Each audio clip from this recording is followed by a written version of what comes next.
É com grande alegria que o projeto Sabedoria tem mais uma convidada. Como dizem Provérbios de Salomão, a sabedoria é vizinha do conhecimento. E hoje temos a Gil, uma amiga de longa data. Não vou falar quanto tempo já conheço a Gil, mas a Gil é uma artista visual.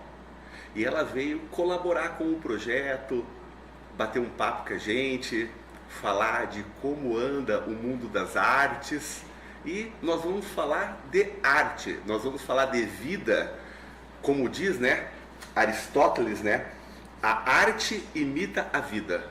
Gil, que alegria ter você aqui, uma boa tarde. Dê um oi pro pessoal para a gente poder começar, né? Se apresente, fique à vontade. Então, primeiro eu queria te dar os parabéns, que lindo, gostei muito, né? A gente estava aqui conversando um pouquinho antes, né? Parabéns, é um projeto muito legal mesmo, né?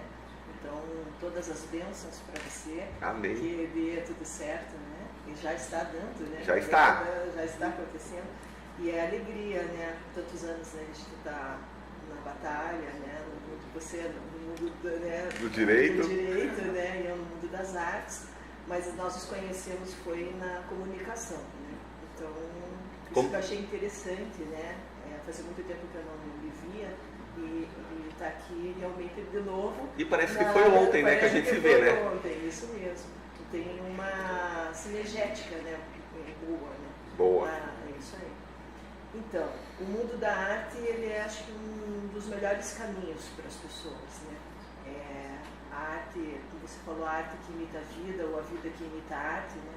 Então, eu acho que foi um grande presente cósmico mesmo eu ter envergado para o mundo da arte, né? Então, eu comecei a pintar em 1992 e em teatro, né, também ao mesmo tempo, né, eu comecei a fazer teatro ainda, com 15 anos mais ou menos eu tinha, e foi na cidade de Araucária, né, que isso se deu no início. Então eu tenho assim um grande respeito, um carinho mesmo pela cidade de Araucária, pelas pessoas de Araucária, né, então eu gosto muito daqui. Então sempre quando eu moro no Rio de Janeiro, né, sempre eu, quando venho visitar a minha família, eu venho para Araucária também, né? Porque não deixa de ser a minha família, né? E que bom, né, que a gente pôde se encontrar e deu certo de você estar por aqui e pra gente poder se encontrar aqui no estúdio, né? E presencialmente é diferente do Zoom. Tudo, né? Tudo. É tudo, né? Apesar da internet ter um alcance maravilhoso, né? Hoje ainda o presencial ainda nas relações humanas é necessário. Eu acredito nisso, né? Então vamos começar você contando a sua trajetória no mundo das artes. Você poderia dividir com o nosso pessoal? Com certeza. Então, às vezes as pessoas elas têm, né, uma vontade, né, de uma expressão artística e de repente não se acham capazes dessa expressão artística. Eu comecei a pintar com um amigo chamado Geraldo do Vale, que é um grande artista da cidade da Lapa, e o Geraldo fazia uma pintura acadêmica, né? Ensinava volume, forma para as pessoas, e eu tinha aquilo não era a minha praia, né? Mas eu queria ter um domínio de volume, forma, pintar aqueles quadros de paisagens, alguns maravilhosos, né? Mas eu vi que realmente não tinha aptidão mesmo. Daí um dia eu cheguei para ele e falei, Geraldo, eu não vou mais fazer aula, porque eu quero pintar umas coisas diferentes. Ele falou, mas o que você quer pintar? E daí nós criamos um grupo na época que tinha essa mesma vontade, né? E aí com esse grupo a gente criou primeiro o grupo assim, que seria o grupo de arte contemporânea lá do ateliê dele. Que bacana! Então éramos eu, psicólogo, o João Ângelo, que já faleceu na Covid, né? E uma outra menina que era acho que gerente do Banco do Brasil lá, enfim, trabalhava no Banco do Brasil na época. Mas isso na Lapa? Na Lapa. E aí foi ali. Mas a minha pintura era realmente, para a época, muito esquisita, né? Então, as pessoas não entendiam aquilo que eu estava pintando e eu também, nem por isso, deixei de pintar e segui meu caminho fazendo essas coisas que já eram orgânicas. Já estava ali a folha, os passarinhos, a minha ligação com a natureza, né? E eu nem atuava. Depois da minha trajetória eu venho atuar na área ambiental, né? A minha profissão, eu sou arte educadora ambiental. Então nós montamos anos depois, né, com um grupo de pessoas, a primeira organização não governamental de arte e educação ambiental do Brasil. Uau! Do Brasil. Que bacana! Para defender a questão da arte, como o lúdico poderia conscientizar crianças, enfim, pessoas e tal. E deu super certo, né? Eu ganhei 4 prêmios na Coordenadoria Mundial de Mudanças Climáticas e ganhei um prêmio Top de Marketing. Que bacana! Foi bem interessante na época. E aí eu continuei a pintar. Então, como que se deu o início? Tinha uma pessoa que trabalhava na Secretaria de Cultura, que era fotógrafa de São Paulo, a Cíntia Filete, e ela me convidou para a primeira exposição, que foi no hall de entrada aqui do Teatro da Praça, em Araucária. E aí, que bacana! Foi uma primeira exposição. No ano seguinte, ela me convidou novamente, só que aí eu já pintava umas coisas, seria uma encomenda, que chamava Absurdamente Ivo Bender. O Ivo Bender é um escritor do Rio Grande do Sul, que escrevia contos absurdos, da linha do absurdo. E daí os quadros teriam que ser assim, meio também absurdos em cima de cada esquete daquela do Ivo Bender. Mas foi um propósito que foi feito sobre isso? Foi feito junto com o grupo de teatro da época. Assim, eles faziam as esquetes e eu criava em cima da esquete deles o quadro. Foi assim que eu fiz o processo de criação. E daí tinha um que era Bye Bye Sweet Me Home, né, uma coisa assim. Eu coloquei chinelos, havaianas usadas, assim. Então eu pirei bastante. Você criou? Eu criei bastante coisa. Foi bem interessante, foi bem legal. E ali foi a segunda exposição.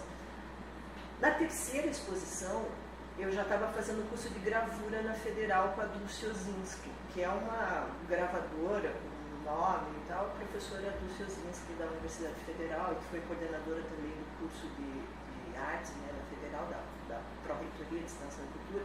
Eu fiz com ela gravura. E fiz as minhas primeiras gravuras numa técnica que eu criei sozinha. E chamava Pipocas de Pitágoras. Uau, que nome! Era bem lindo também. E essa coisa do conceito pitagórico, que era contar com os dedos. Então eu fotografei junto com a Cíntia as minhas mãos, os números, e gravei os números em pacotes de pipoca. E depois mandei fazer um carimbo, porque deu um boom do celular na época e todo mundo tinha um celular, que hoje não continua ainda, mas naquela época, nossa, você... Em 95, por exemplo? Isso, por aí, isso mesmo, deveria ser 95. E deu esse boom do celular, eu mandei fazer um carimbo de celular, do meu celular, né, claro, do meu número, e também carimbei contrapondo aquilo com tinta acrílica e fiz um trabalho bem legal. E daí fui convidada para fazer daí já uma exposição na Casa da Cultura. Então ali para ver como é interessante quem quer pintar, conversar no mundo da arte, como é interessante você primeiro fazer no teu território de pertencimento, na tua comunidade, no meio que você está. Então, a base de cultura territorial, que a gente chama. Né? Então, primeiro, você ser conhecido no teu métier, no teu meio, onde você vive, as assimilações que você tem ali. Então, às vezes você pensa assim, uma exposição numa cidadezinha lá, não sei o quê, na Casa da Cultura, é muito importante depois de uma trajetória maior. Sim, é ali que se dá início às coisas, né? É a base, é onde você pode ter os pequenos erros e ir melhorando aquelas experiências. Isso, é ali que começa realmente. Então eu sou muito grata a Cíntia Filete, que é essa fotógrafa, por ter possibilitado que eu mostrasse esse início, né? O Geraldo do Vale também de permitir que eu saísse do que eram as turmas dele lá na Lapa, que era uma arte acadêmica mesmo, né? Mas ele foi muito inovador fazendo isso. E aí nós tínhamos, ele mandava naquela época acabaram os salões, tinham vários salões de arte, né, no Brasil, esses salões não existem mais, né? Eles foram acabando e tal, então hoje já não existem mais. Existem as bienais, né, no mundo inteiro, mas salões você vê muito pouco salão de arte, muito pouco esse movimento. O que é um salão de arte? Só Salão fazendo um de arte, adendo. o salão de arte é quando uma secretaria municipal de cultura promove uma premiação para artistas, normalmente que era chamado de artista plástico, né, há um tempo atrás.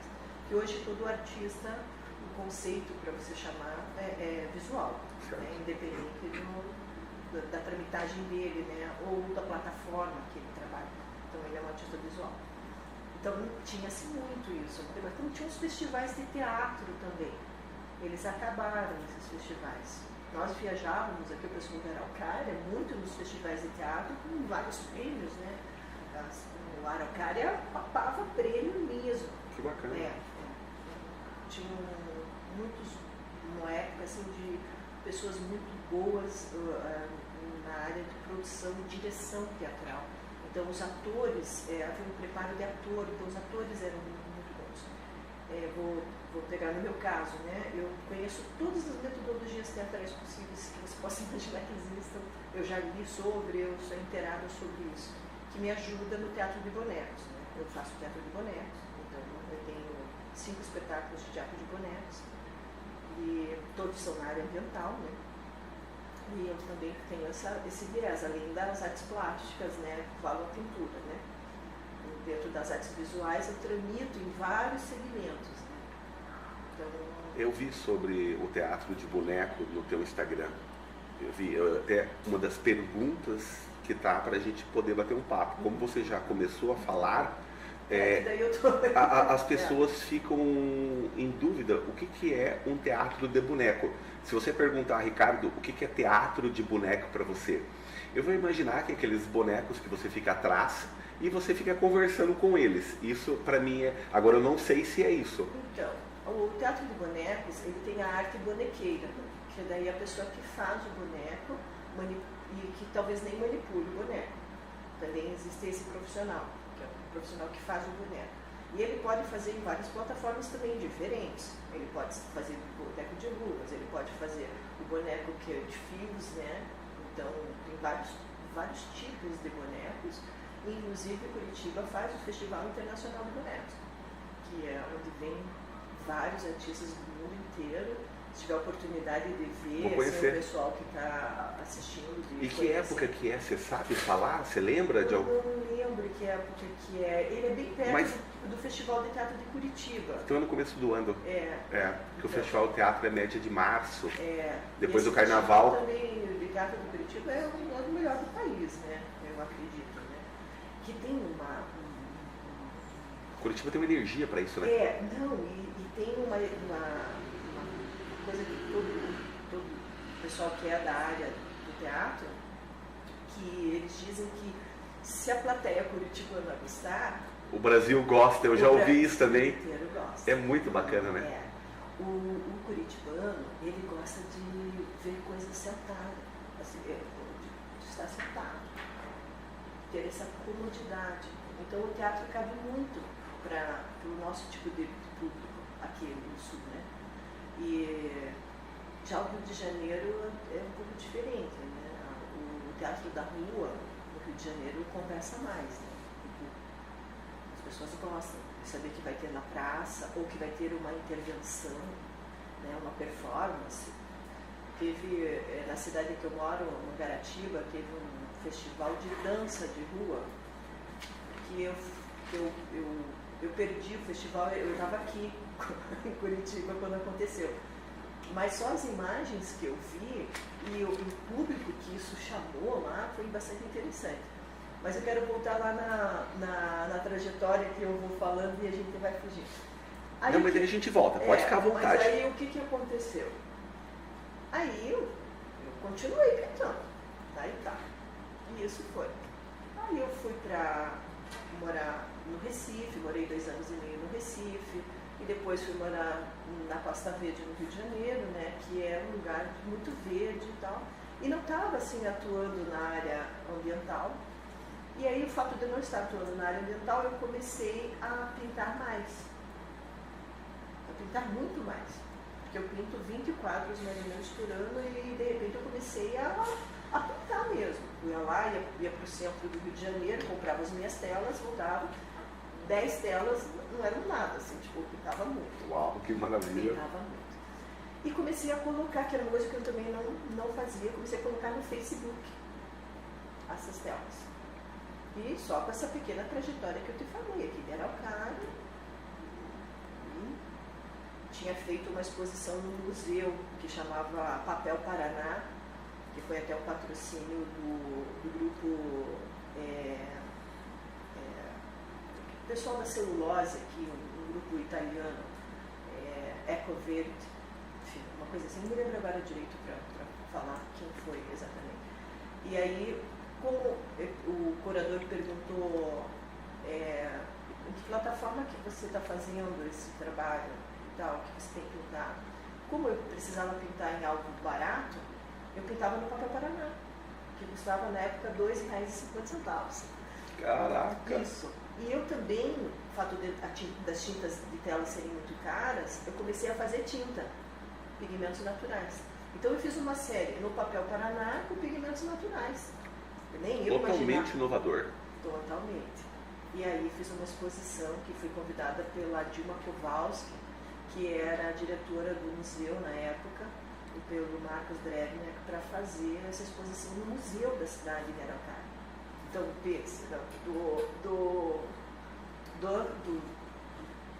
do anfiteatro, né, para o museu. Né, daí para a Secretaria da Cultura, da Secretaria da Cultura para o museu. Então, eu tinha no meu currículo um museu de Indicoara, apenas, quando vou para o Rio de Janeiro. E a pintura sempre foi, assim, para mim, um cano de escape. Sempre trabalhei na área ambiental, com os bonecos e tal, com toda essa trajetória que eu acabei de falar, dos prêmios, enfim e tal. Então era esse o meu caminho. Não imaginava que seria pintura. E aí o que acontece? Lá estou um dia, deveria ser 5 horas, 4 horas da manhã, por aí, toca o celular e eu no Message, e eu vi Heloísa Azevedo. Eu falei, nossa, mas essa é a biógrafa dos pintores brasileiros que a Sueli, da Fundação Portinari, que eu tinha amizade, porque eu sempre trabalhei com a Petrobras, em parceria, né, nos projetos, e eu tinha o Brasil do Portinari e acabei conhecendo essa senhora da Fundação Portinari, uma historiadora da Fundação Portinari, e tinha me falado da Heloísa. Então eu tinha pedido no Facebook a amizade com a Heloísa, mas a Heloísa nem aí pra mim, né, Elo? Que agora tô amiga. Agora mesmo. Nossa, eu adoro ela. E aí eu falei, nossa, Heloísa. E ela tinha feito um trabalho que era tirar da sede da ONU as obras do Portinari e levando para Paris. Aquelas grandes obras que o Portinari fez, né? Aí eu falei, nossa, mas eu acho que foi um engano. E não atendi. Caraca! Que eram 4 horas da manhã. Depois que eu não atendi, eu fiz um cálculo, 4, 5, 6, 7, 8, 9 horas na França. Ela está indo na França. Ela está em Paris. Aí eu fiquei, nossa, né? E aí eu fui dormir. Já era tarde, muito tarde, eu fui dormir. No outro dia, meio-dia mais ou menos, eu retornei a ligação para ela. E daí eu falei, olá, tudo bem, Luísa? Eu recebi uma ligação sua, é a Gilmara que está falando. Daí ela, oi Gilmara, tudo bem? Eu olhei no seu Facebook, eu curti alguns trabalhos seus, eu gostaria de fazer uma entrevista com você. Você reside no Brasil? Sim, eu resido no Brasil. É que eu vi umas fotos fora do país, achei que você estivesse fora e tal. Então, eu sou biógrafa dos pintores brasileiros e eu gostaria muito de te entrevistar porque eu vi que você tem um traço bem específico e eu queria conversar sobre isso com vocês. Pode me dar um número de telefone, eu posso conversar melhor com você e tal? Sabe, e aí quando começou. você desliga e não acredita? Sei. Eu falei, gente, nossa. Daí liguei. Daí, oi e tal. Daí ela falou, então, eu gostaria muito de te representar na Europa. Uau! E a perninha tremeu. Que delícia, que notícia! Delícia, que notícia. E daí eu meio que, será que é verdade mesmo isso? Daí eu comecei a pesquisar em Luísa. Olhar, porque eu estava meio que não acreditando. Eu falei, será que isso realmente... Será que sou eu? Eu estou encontrando aqui. Aí eu realmente falei, não, ela realmente faz uma busca de artistas no Brasil, leva esses artistas para eventos, para bienais fora do país. Eu falei, opa. Aí ela me explicou que tinha um custo. E esse custo era bem alto. Tipo, era um mercado real das artes. Ela falou, você vai expor...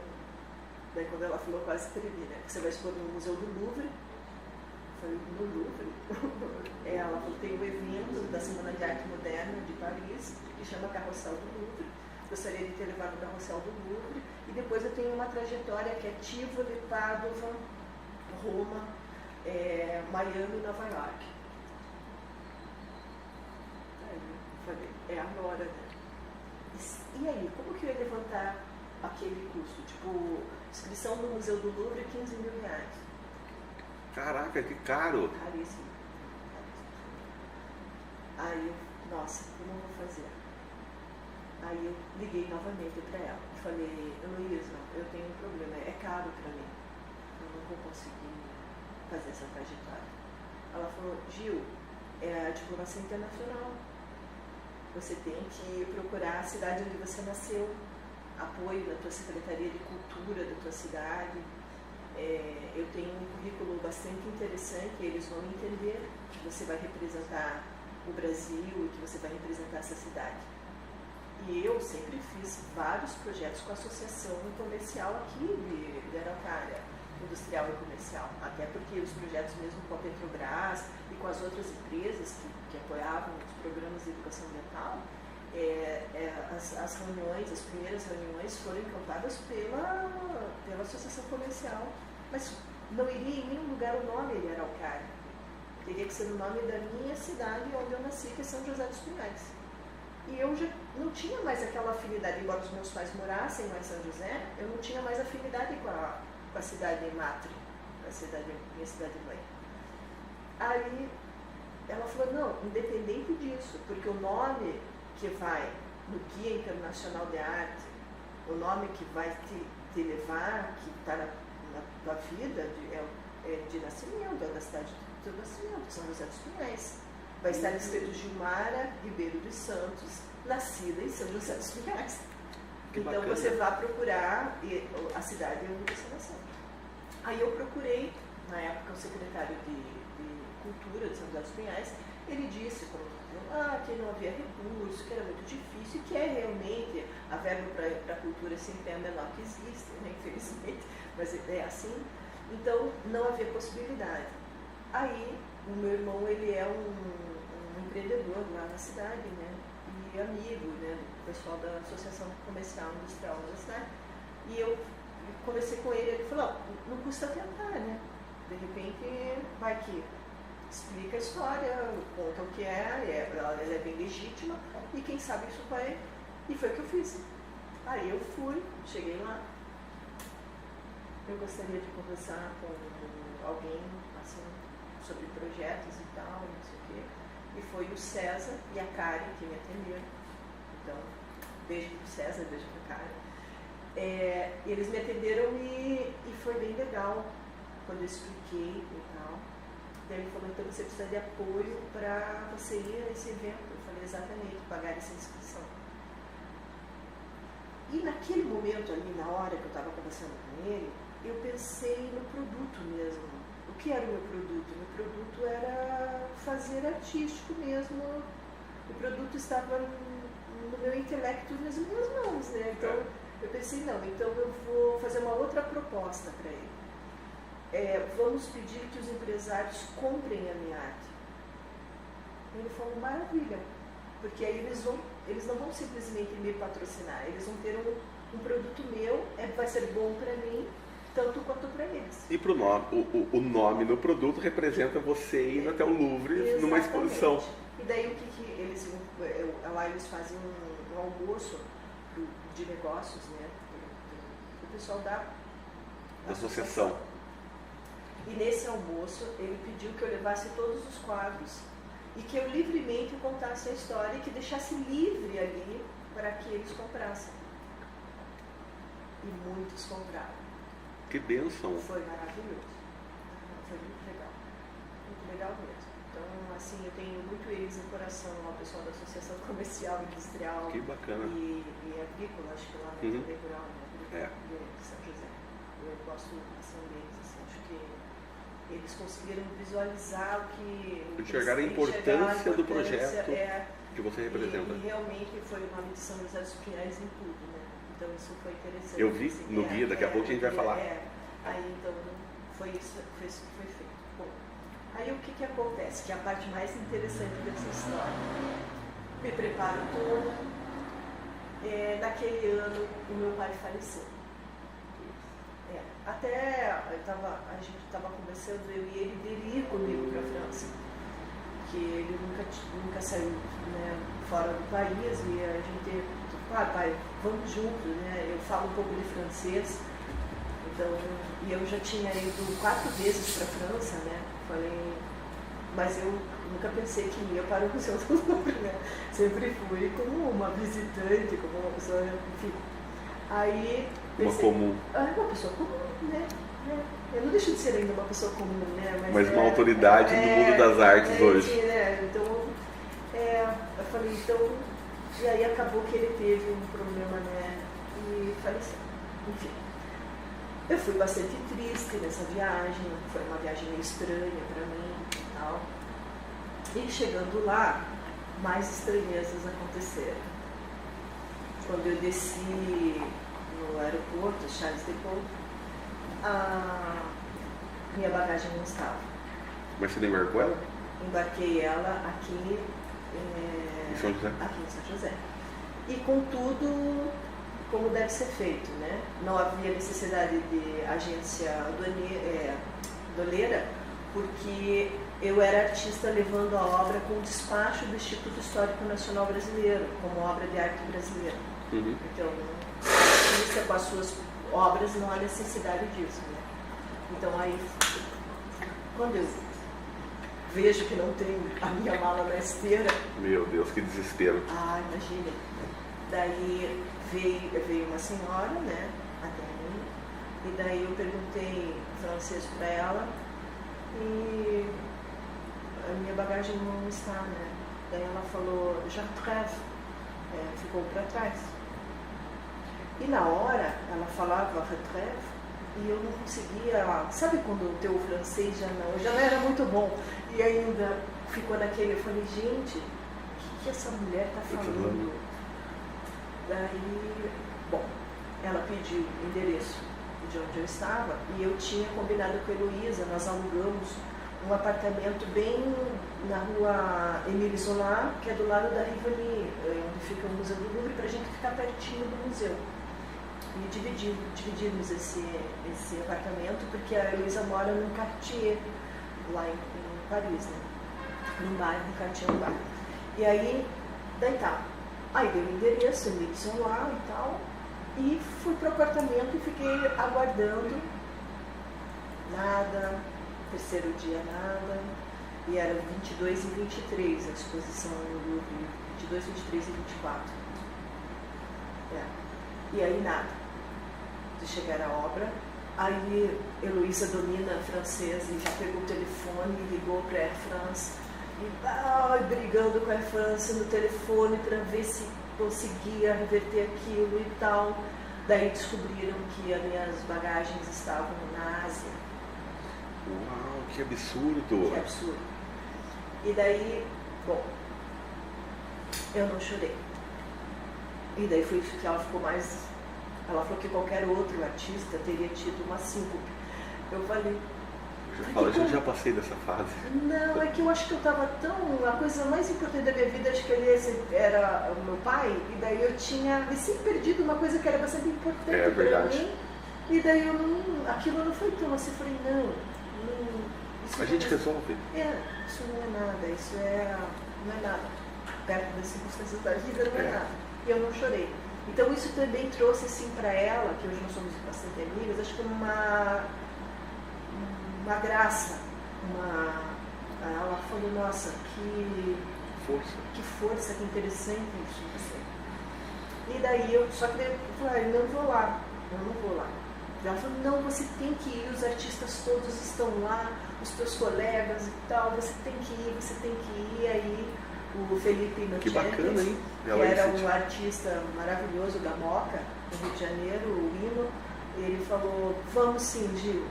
Foi lá no apartamento e daí nós fomos. Quando chegou lá, porque como eu era a revelação daquele ano, que os outros artistas todos tinham grande trajetória e eu não. Eu tinha essa trajetória que eu te falei, básica. Então, eu saí de 4 páginas no guia, né? Tive 4 páginas. Um destaque. Um destaque. Outros também tiveram, né? Mas eu também estava em triste. E daí o que aconteceu? Minha parede ficou vazia e ela tinha deixado uma parede bem estratégica, assim. E são artistas do mundo inteiro ali. E chanceler do mundo inteiro. E você ficou do lado dessa parede vazia? Fiquei, tirei até fotografias e fiz filmes. Sensacional! A arte imitando a vida. Exatamente. Que loucura! Aí fiquei ali, naquela parede, e estava uma Consuelo, que é uma artista maravilhosa de Portugal, do meu lado. Do outro lado, né, era o Felipe Inocenti, esse menino da Moca, que era italiano. E eu no meio, parede vazia. Ficamos ali, nossa. E aí vinham vários chanceleres do mundo inteiro, né, conversar comigo, porque isso se espalhou no Carrossel aquele ano. E todo mundo vinha conversar comigo, né. E aí até veio o pessoal que fazia produção cultural do Guatassara, que inclusive ganhou o prêmio popular do júri, prêmio júri popular. Você votava na obra que você mais gostou do Carrossel e ele ganhou de público espontâneo. Sim. Então, que a obra dele, ele pinta os ribeirinhos, assim, é linda a obra dele, Guatassara Monteiro. Aí o pessoal que estava produzindo o Guata, eles eram da Alemanha.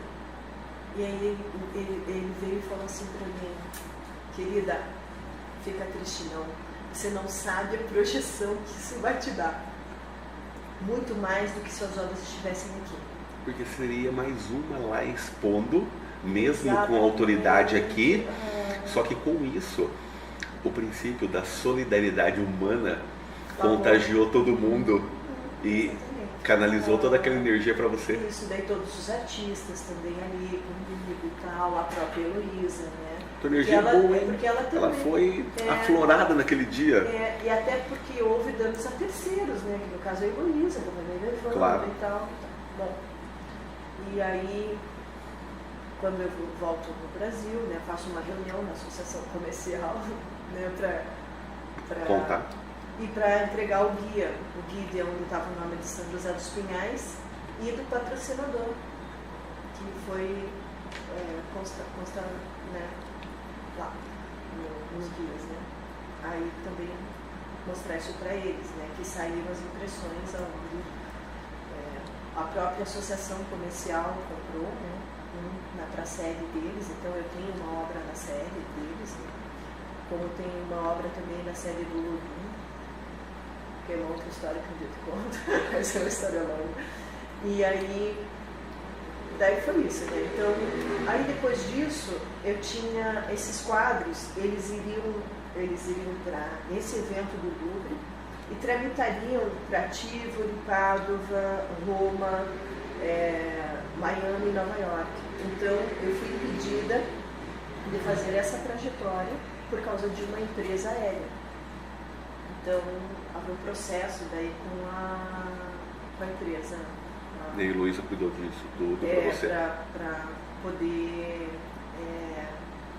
processar mesmo, né? Sim, deixar... direitos, porque é até interessante... Porque foi tolido, né? Isso no dia de você. Não, até no direito é interessante você que é dessa área, porque, veja bem, ele era, como é que é, irreversível, porque era uma data. Não ia ter outra, né? Não haveria outra, e também não havia um valor de prejuízo imaterial. Não se pode estimar o valor. Não tem como. Não tem como estimar. Estimar. Um valor, fazer uma estimativa de valor do que foi esse prejuízo. Porque ele também foi emocional, né? Então, bem interessante isso, né? Porque acarreta também na carreira. Porque poderia alguém se identificar com a tua obra, convidar você para outra exposição, para um outro livro, uma palestra. Isso, poderia ter acontecido isso. Bom, então foi isso que aconteceu. E hoje, o que acontece hoje? Hoje eu apresento sempre, faço uma obra por ano, né, uma exposição por ano. Só um minuto. E essas obras, o que aconteceram com elas? Elas voltaram aqui em São José dos Pinhais 20 dias depois que eu já estava aqui. Elas retornaram intactas, né? A mala, a única coisa que sumiu dessa mala foram 2 Hello Kitties.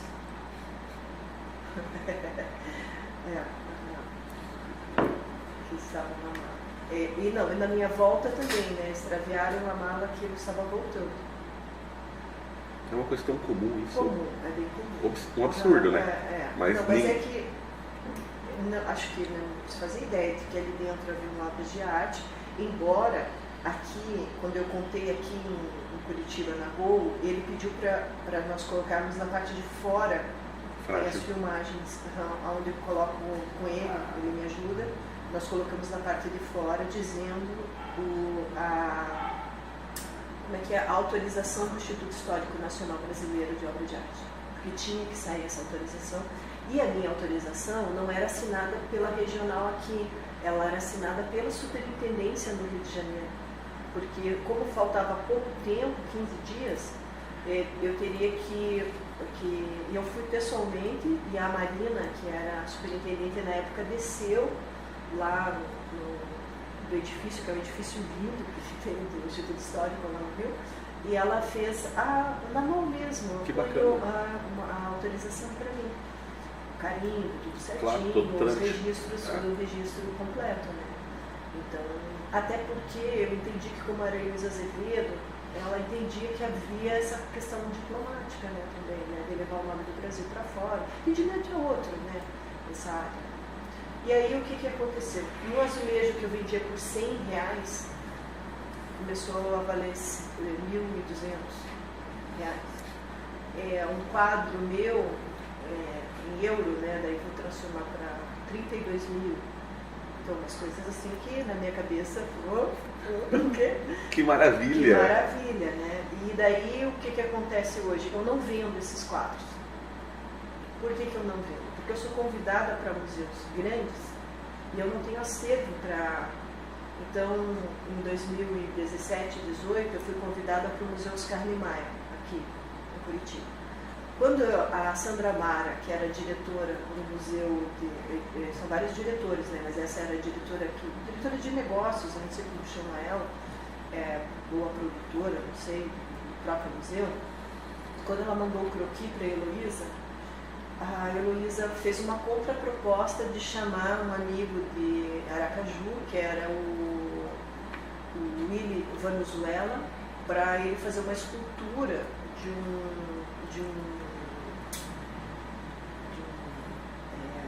muda as cores. Vamos chamar os universitários para ajudar? Não,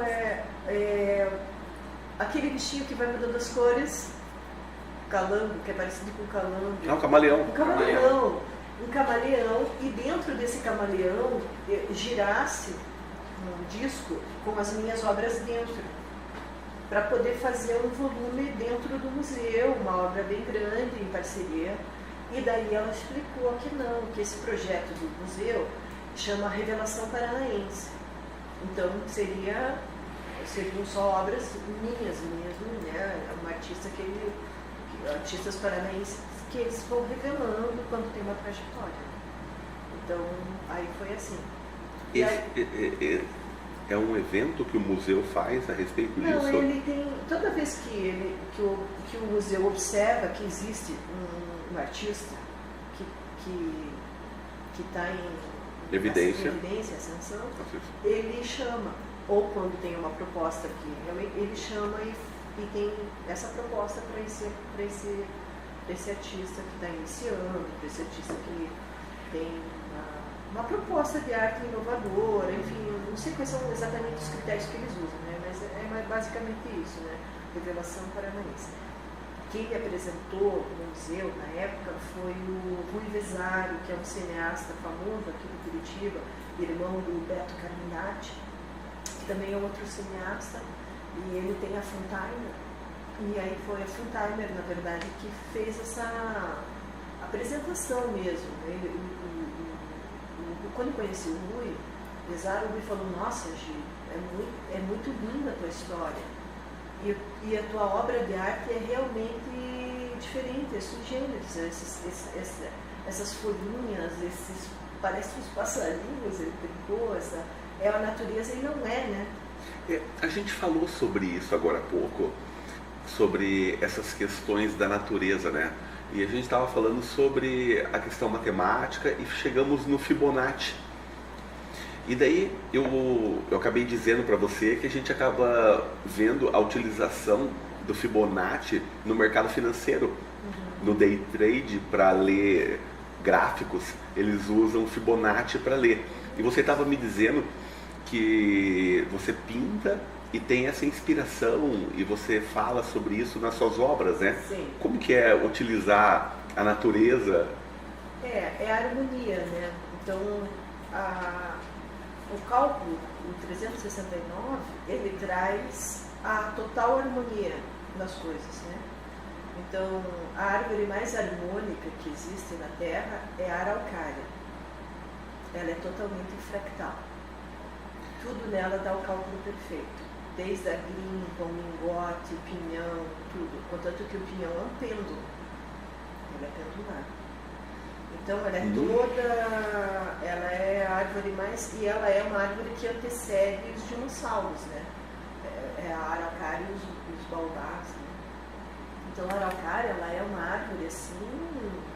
Nossa, você ter uma araucária na sua propriedade é você ter um grande amuleto. Eu brinco. Que bacana. Sim, é uma árvore muito, assim, um cálculo perfeito. Até a grimpa dela, ela Até chega ela faz nessa harmonia. Nessa harmonia, ela é totalmente harmônica. E ela é gustifólia, né? Ela é cheia de espinhos, né? É. Então, ela tem essas duas... Ela tem esse... Ela é imponente na nossa floresta, né? Ela é. Tanto é que você vai viajando... Isso, pro sul, né? E quanto mais você desce, você olha aquela floresta e lá você vê ela uma araucária destacando, né? Isso, A imponência dela. Ela vai até o Chile. Lá no Chile ela vira araucana, né? Mas ela vai até o Chile. Ela precisa de frio. De frio. De frio. Outro dia eu fui em São Paulo e na frente do MASP tem um parque com uma área verde bem grande. Sabe, ali na Avenida Paulista? Sim. E eu vi uma araucária lá. E eu me estranhei, eu falei, mas São Paulo, araucária? E aquilo me chamou muita atenção e eu lembrei disso agora. Quando eu estava na secretaria, aqui, a sede dela fica no parque, né, Cachoeira, a gente deu um vendaval, não me lembro que ano que foi isso, e caíram várias árvores em araucária. E caíram algumas araucárias. E a araucária de Proveta caiu. Aí veio o professor Zanetti, da Federal, e eu nunca tinha visto uma pessoa chorar tanto por causa de uma árvore. É por causa do projeto dele. Exato. Ele se debruçou ali e chorou mesmo. E daí veio alguém com uma serra e serrou a árvore, né, e tal. E aí depois a gente viu tantas outras árvores de Proveta, né, que do próprio projeto dele, que se desenvolveram, enfim, tal. Você fala no aspecto científico da questão da floresta, enfim, tal. Mas eu acho que nada melhor do que você mesmo plantar ali, colocar uns pinhões e plantar umas, né? Você só não pode plantar ela em área urbana, né? Ela é uma árvore perigosa. Mas eu acho que esses capões de mato, a gente deve valorizar mais a araucária como símbolo mesmo Fibonacci que ela é. E também, eu acho que não há nada tão lindo, né, para o homem quanto a natureza mesmo. Eu falei... coisas, né, as folhas. Eu até brinco, outro dia eu escrevi no Facebook, né, que existe uma folha dentro de mim. E eu acredito nisso mesmo.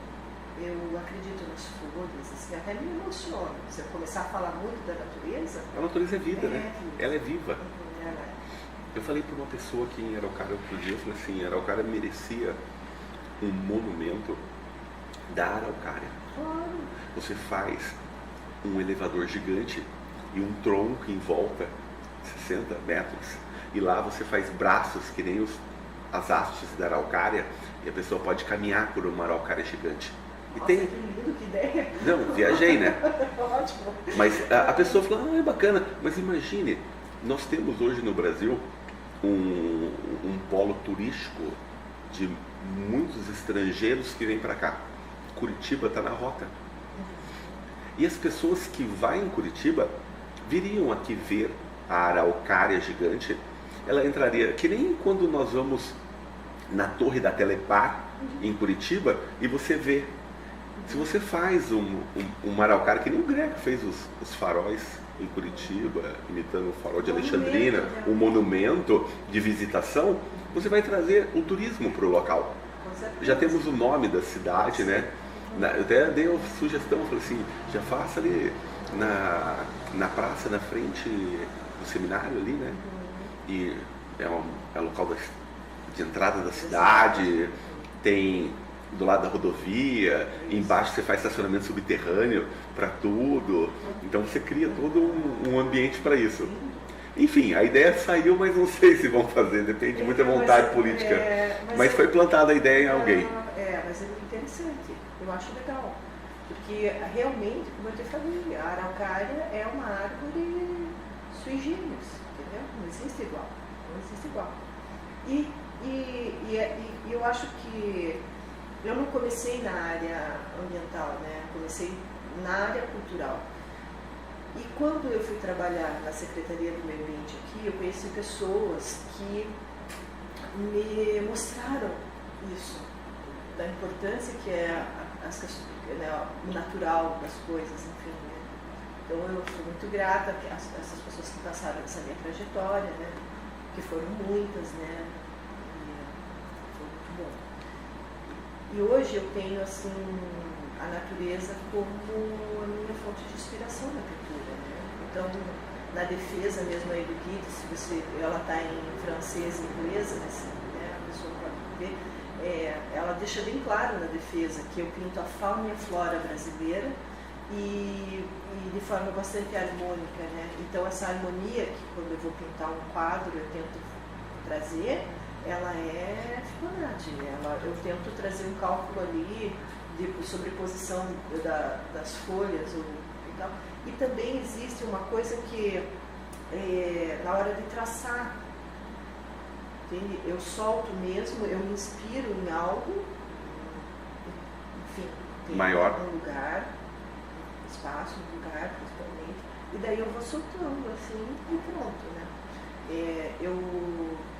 É interessante a pergunta que várias pessoas fizeram para mim já, e inclusive a própria Luísa, se na hora que eu estou pintando, eu sinto a presença de algo, de alguém, de alguma força maior, de alguma coisa assim. Eu acho que deve haver, né? Mas que eu necessariamente sinto, efetivamente não. Mas eu acho que toda inspiração, quando você se coloca, claro que algo maior vai, porque você está se predispondo realmente aquilo, né? Então tem que haver realmente coisas a mais ali, né? Vamos colocar na entrevista agora uma das telas sua, só para a gente mostrar, pode ser? Legal. Vamos colocar uma das telas, eu vou colocar aqui para o pessoal que está no Instagram poder ver a imagem, porque o pessoal que está no YouTube vai conseguir ver porque está ao vivo pelo sistema. Sim. Então nós vamos ver pelo YouTube aqui, e quem está no Instagram vai conseguir ver aqui pelo YouTube, pelo canal. Então, eu tento assim, não buscar assim, efetivamente uma... Só vamos clicar ali, ó, já está ao vivo aqui, ó. Aí é o Museu de Mangaratiba, o Museu Cari Cavalcante.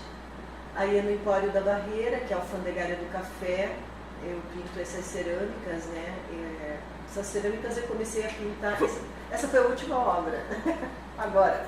É recente essa obra? Recente. Vamos parar um pouquinho nela aqui para a gente poder falar dela. Conseguimos voltar naquela obra?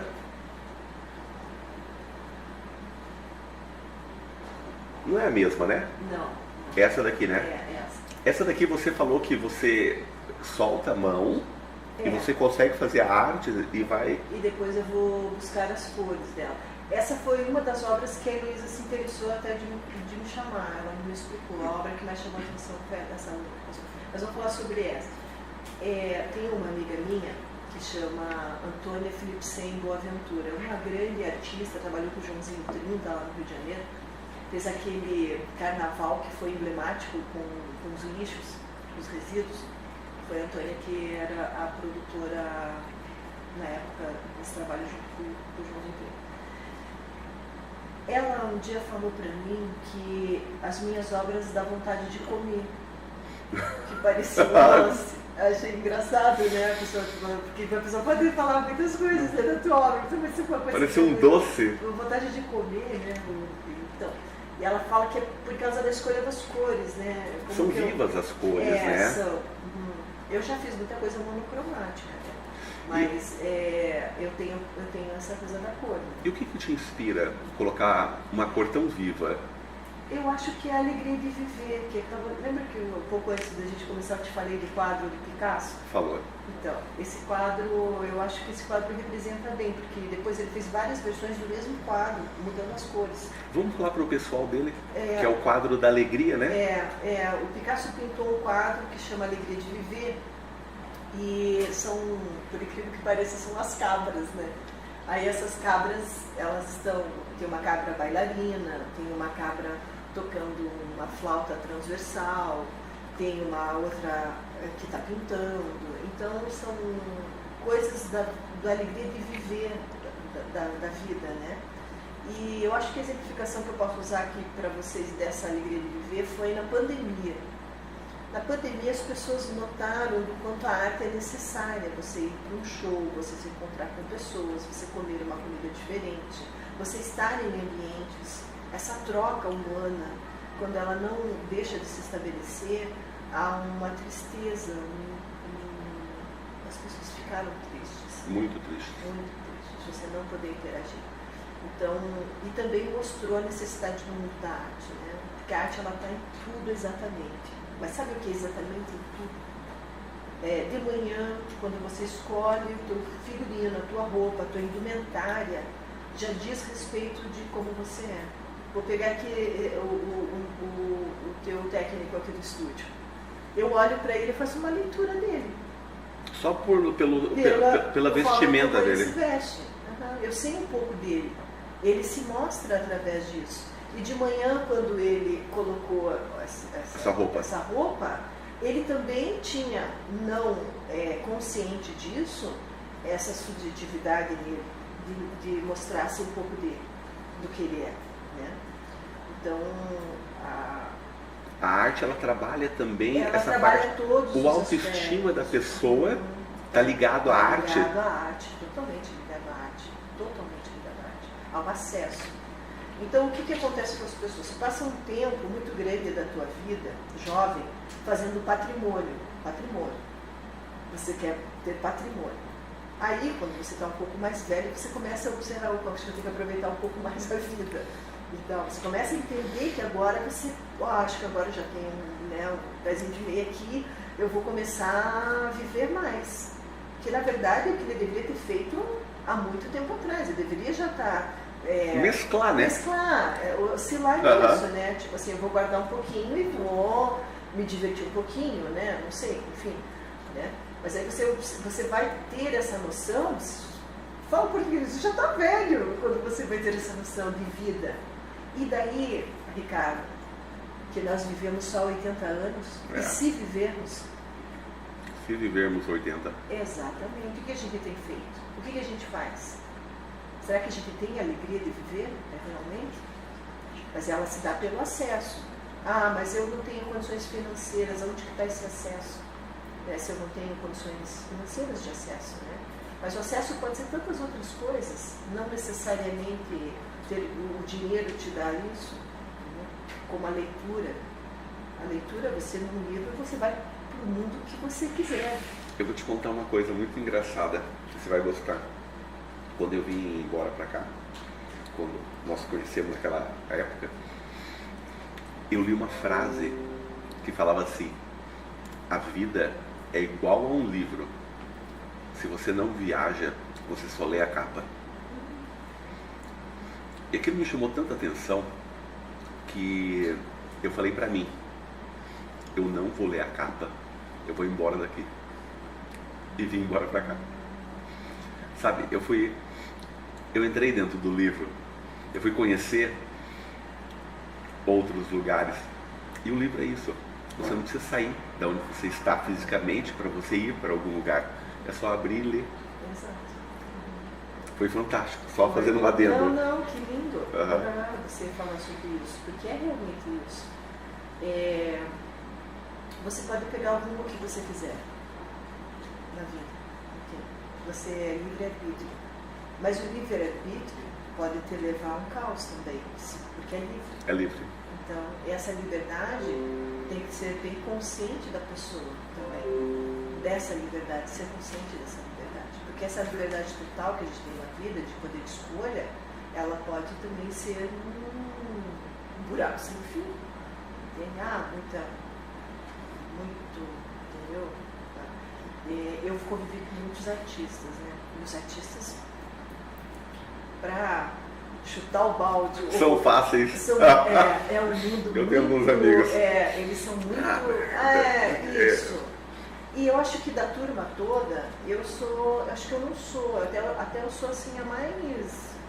Não que eu acho que eu sou a que menos, a mais medrosa, eu diria. Eu chamaria de medo, né? Mas eu acho que eu sou mais consciente do que eu quero no sentido...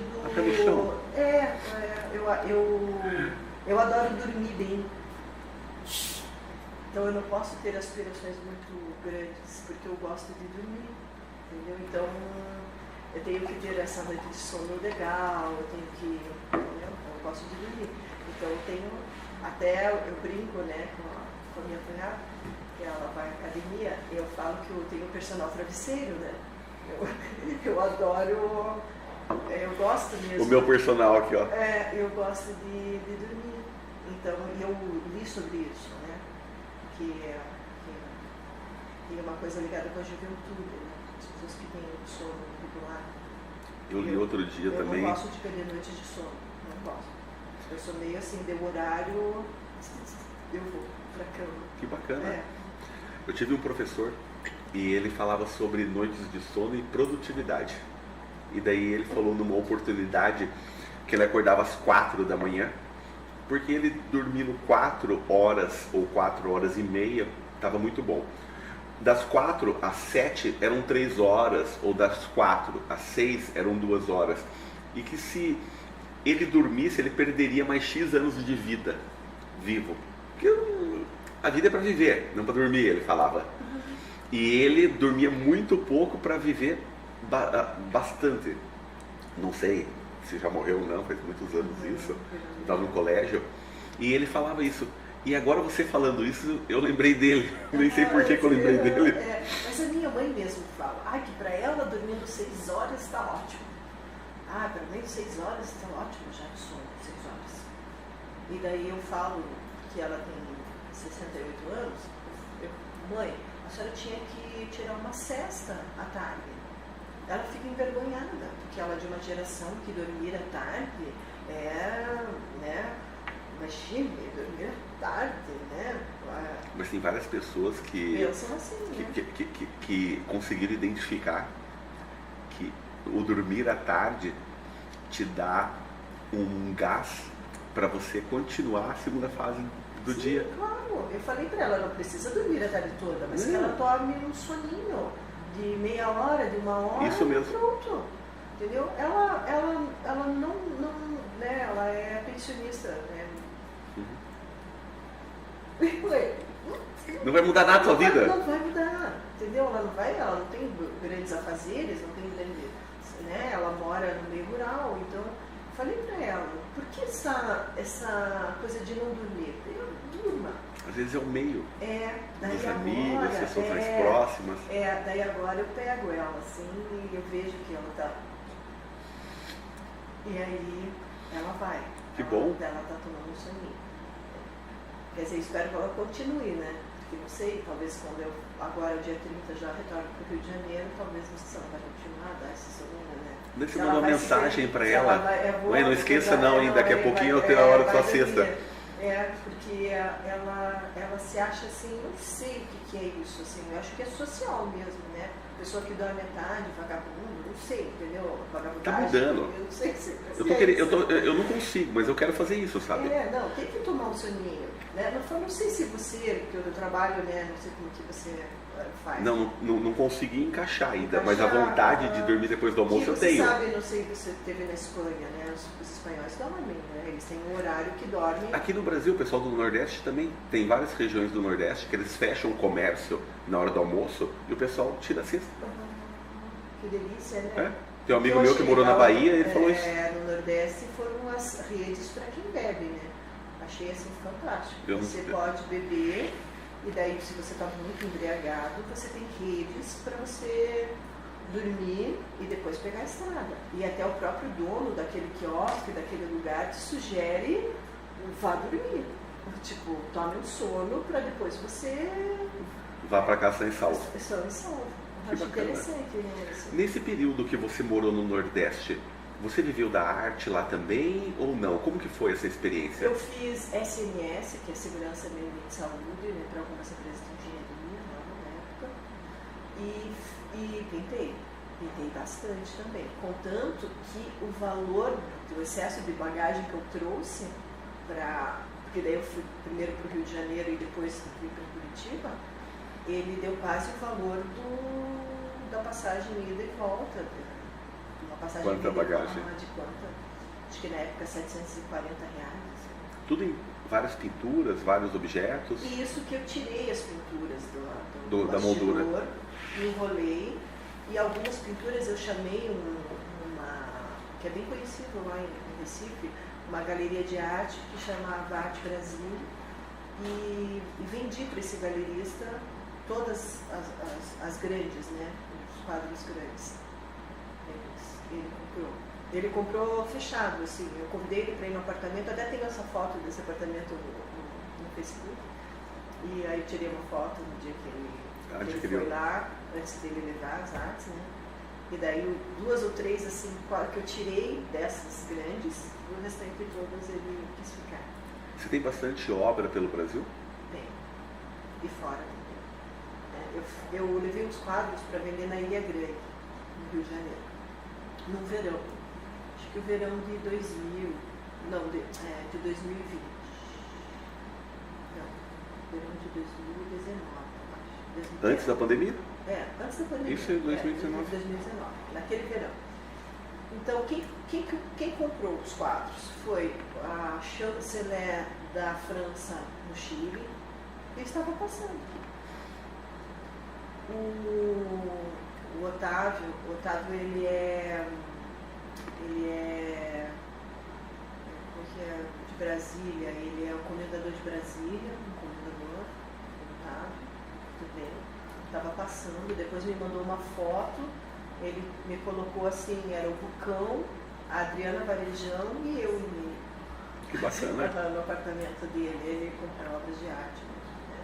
E daí ele ficou encantado quando ele passou assim, como que eu fiz? O aluguel na Ilha Grande, por mês, tipo assim, de um espacinho, R$10 mil. um espacinho, né? Porque lá passa o turismo mundial, passa ali. É o segundo lugar mais visitado do turismo no Brasil, é a Ilha Grande. A praia de Lopes Mendes é a 23ª praia, era a 23ª praia mais bonita do mundo, e com aquele tsunami que teve lá na Indonésia, onde ficavam as praias mais bonitas do mundo, ela virou a 13ª. Então isso, nossa, é muito turista passando. E aí eu peguei a Praia de Palmas, eu conheci um biólogo que queria montar a associação de moradores para a preservação da área lá. Eu fui lá para montar essa associação de moradores, fiz amizade com ele, montei a associação, fiz amizade com ele. Domina essa área. E vi que ele tinha um espaço, o que era aqui antes? Ele foi no restaurante da minha mãe. E ele também passando dificuldades financeiras. Eu falei, nossa, você deveria montar eu adoro Jaqueline e Ludol. Aí um casal de amigos. Pode mandar um abraço para eles. Né, eles com certeza eu vou ficar lá para eles. Aí eu falei, Glauco, quero fazer uma proposta para você. Você cozinha, Glauco? Ele cozinha. Eu cozinho muito bem. Eu ajudava no outro restaurante, cozinho pra caramba. Eu falei, então vamos fazer o seguinte, você volta pro restaurante, eu te ajudo no restaurante, você? Eu falei, eu te ajudo no restaurante. Você vai trabalhar, cortar tudo. E só que a gente faz assim, a gente faz uma quantia de comida que acabou. Prato feito. Só que peixe que você vai pegar aqui na frente da praia. Ah, mas eu não pesco há muito tempo, não sei o que. Eu falei, então, volta a pescar. E daí nós fizemos uma semana para testar. E deu super certo. Que maravilha. De contrapartida, o que eu pedi? Que ele deixasse eu abrir as duas portas da casa, uma casa linda, uma casa antiga que ele tem. Abrir essas duas portas venezianas, assim, na frente e colocar meus quadros. Ele falou, demorou, pode, o jeito de carioca, ele demorou. Na verdade até ele é paranaense, mas ele está desde criança lá, né? Ele falou, demorou, vamos fazer. E aí eu fiz. E fiz umas oficinas de educação ambiental para criança da ilha. E aí eu tô lá fazendo minha atividade para as crianças da ilha, veio uma moça e começa a falar um português meio com sotaque. Daí eu perguntei, mas e você? Ela falou, eu sou da televisão pública da Polônia e eu queria te entrevistar. Entrevistar? Sim. Aí estava com ela o dono da Escola Curitibana de Línguas, que que só trabalha com jogadores de futebol, ensina a falar qualquer língua em 4 meses, ele explicou que é um método e tal, que é o Jean. O Jean nem está mais no Brasil, tem bastante tempo, né? Depois ficamos muito amigos também. E aí, com ela eu sou amiga até hoje também, né? Ela voltou para a Polônia e ficamos bem amigas. E a ideia dela falou, eu tenho afinidades com Araucária, porque Araucária é uma cidade polonesa. Eu fui até Araucária, né? Ela explicou que ela veio fazer aqui em Araucária. E aí, olha que coincidência, lá no Rio, né? E daí eu estava com a Gralha, que eu tenho um espetáculo de bonecos que fala sobre a preservação da floresta das araucárias, eu com a minha gralhinha e tal. Ela pediu para eu fazer um pouquinho da gralha, eu fiz um pouquinho da gralha, ela traduziu tudo aquilo em polonês e tal, e fizemos um programa para Polônia. Nisso, ela já comprou um quadro. Então foi ótimo. Essa chanceler que estava passando também. Ela falou português, legal, bem legal, e depois eu vi que ela falou em francês com os filhos. Daí eu fui lá e falei, madame, je parle français? Je parle français? Aí ela, oui, tipo, daí ela falou que ela era chanceler no Chile e que ela falava portunhol, tipo, um pouco de português com espanhol, mas que ela falou, dá para você entender assim e tal. Daí conversamos sobre outras coisas e tal, de repente, porque nesse momento ainda está fechado a parte onde eu vendo, onde eu vendi os quadros. Mas essa porta daqui estava aberta, daí ela falou, de quem é aquele quadro? Ah, sim. Eu falei, é meu. Seu? Ah, sim, eu sou artista plástica e já expus no Louvre. Ela, isso é não possível. Aí, ficou encantada. Aí entramos nós duas ainda fechados lá e tudo, e daí ela também comprou. E não comprou um, né? Comprou alguns. Bom, naquele ano eu vendi muito bem, a ponto de que eu vendi tudo. Eu não tinha mais o que vender. Eu não tinha mais o que vender. Tudo que eu pintei lá, eu vendi. Que bacana. Foi bem legal. E por último, a Jaqueline, esposa do Glauco, ela tinha uns panos de prato. Escuta essa história, hein? Um pano de prato. Ela falou, Gil, você podia fazer uma arte sua aqui nesse pano de prato pra mim? Ai, que Pra eu colocar graça. aqui e tal, não sei o que. Eu falei, com certeza. Essa tua tinta dá? Não vai sair quando lavar o pano de prato? Eu falei, não, a tinta acrílica não vai sair. Aí eu fui e comecei a fazer. De repente veio uma hóspede deles, que eles têm uns bandalôs que eles falam. Veio uma hóspede francesa e perguntou assim pra mim, quanto é? Daí eu pensei, vou falar um preço que ela não vai comprar, porque é da Jaqueline. Falei, R$200. Ela, é meu. Que maravilha. Daí Eu vou comprar agora 100 panos de prato. eu falei, daqui a pouco eu falei, não, só um minutinho. Eu fui lá, Jaque, olha só, estava pintando ali, e daí ela falou quanto era, e eu falei o preço para ela não comprar, e ela falou que era dela. A Jaque olhou bem para mim e falou, Gil, venda, meu amor, venda. Esse pano de prata não é nada. Nossa, pode vender. Então, resumo da história. Sabe o que a Jaque é hoje? Uma artista plástica. Que bacana. Onde era o lugar que eu montei. Ela montou o dela. Ela montou o dela.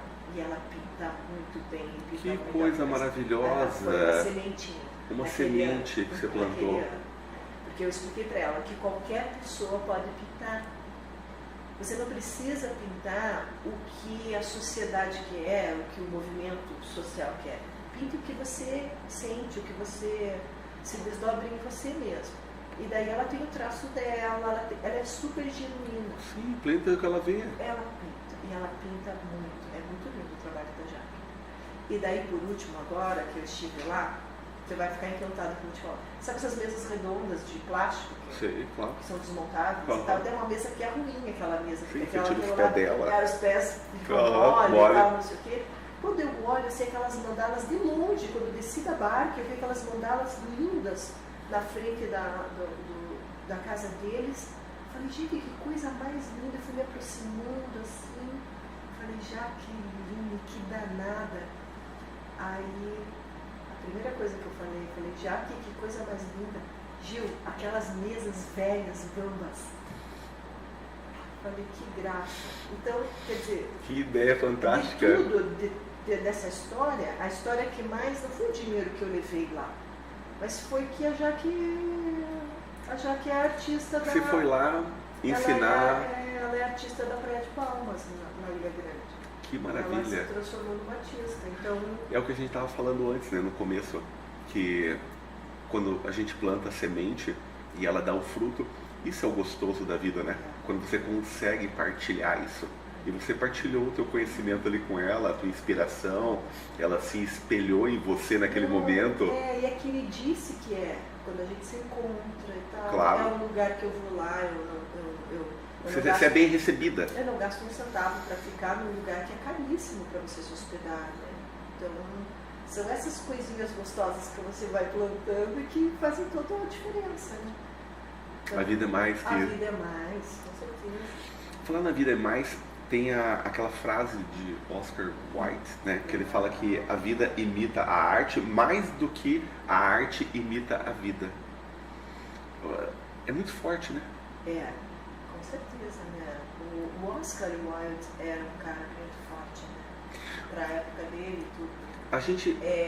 essa coisa da arte também tem uma frase, que eu não vou lembrar agora qual é, mas depois o pessoal procura, que é do Ferreira Goulart. Ferreira Goulart escreveu coisas lindíssimas, inclusive um sucesso do Fagner, aquela do peixe, que ele queria ser o peixe, é dele, né? Então, Ferreira Goulart também fala sobre a vida que imita a arte que imita a vida, e que a vida é uma arte, né? A arte de viver. Né? A gente estava falando sobre ele agora há pouco e falamos do retrato de Dorian Gray. E daí você falou que tinha uma história sobre isso Que na verdade é a coisa da modificação, né? Tipo, esse retrato, né? Acho que é essa a história, né?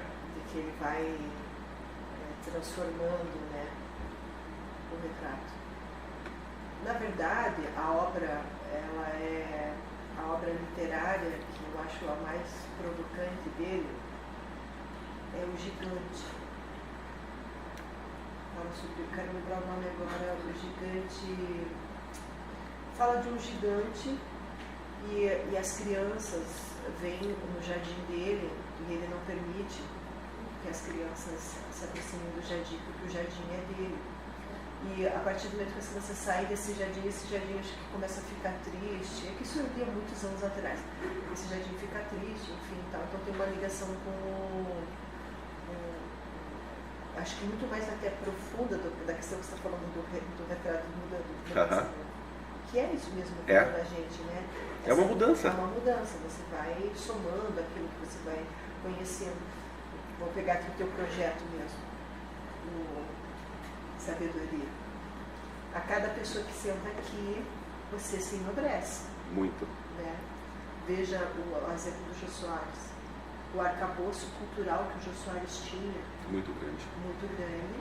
E se ampliava a cada convidado que ele recebia. Independente de se era um sorveteiro ou se aquela pessoa era um grande filósofo, né? Então ele... Aquela pessoa contribuía com algo, né? Exatamente. A gente falou a respeito disso agora há pouco, que nós entrevistamos pessoas e conhecemos vidas e experiências que possam ser partilhadas, né? Como eu disse para você de outros que já a gente entrevistou e aprendeu um pouco e conseguiu partilhar. Voltando nas suas obras, se uma pessoa fala assim, eu gosto das obras dela, onde eu posso encontrar suas obras para comprar ou para encomendar? Pode... Então, você pode encomendar diretamente comigo ou no Empório da Barreira, no Rio de Janeiro, né? O Empório da Barreira fica na antiga alfandegária do café, a primeira alfandegária do café brasileiro, né? Não, tranquilo. Aí lá no Empório da Barreira a gente pode até visualizar os quadros, né? Tem alguns quadros que são permanentes nesse espaço, né? Que a pessoa consegue ver. E o Empório da Barreira é um lugar de visitação? É um lugar lindo, né? Eu não conheço, por isso que eu estou perguntando. Então, a Serra do Piloto foi a primeira estrada de rodagem do Brasil Imperial. Ela foi construída para escoamento do ciclo do café. Então, ela foi feita por mão de obra africana, né, africanos escravizados, e ela tem uma engenharia fantástica, ela está de pé até hoje, né? Pedras gigantes, cortes de pedra, enfim. E a alfandegária era onde se contava o café para subir para o Médio Paraíba, e aonde fazia a entrada também os africanos que chegavam ali no porto de Mangaratiba, né, para subir para a plantação de café. Você contou para mim que você trabalha com azulejo também. O que é o azulejo? Eu até anotei a queima fria. Como que é o trabalho que você faz com azulejo? Então, a queima fria é quando você pega, qualquer pessoa pode fazer isso. O azulejo, você vai dar uma lixadinha nesse azulejo, vai colocar tinta a óleo para a tela, né? Tem que ser essa tinta, é a melhor que vai aderir ali. E aí você pode compor o que você quiser. Quando ainda está úmida, você pega um spray fosco de verniz e sela. Pronto. Isso é só para não utilitárias, né? Uma coisa que você vai colocar na parede.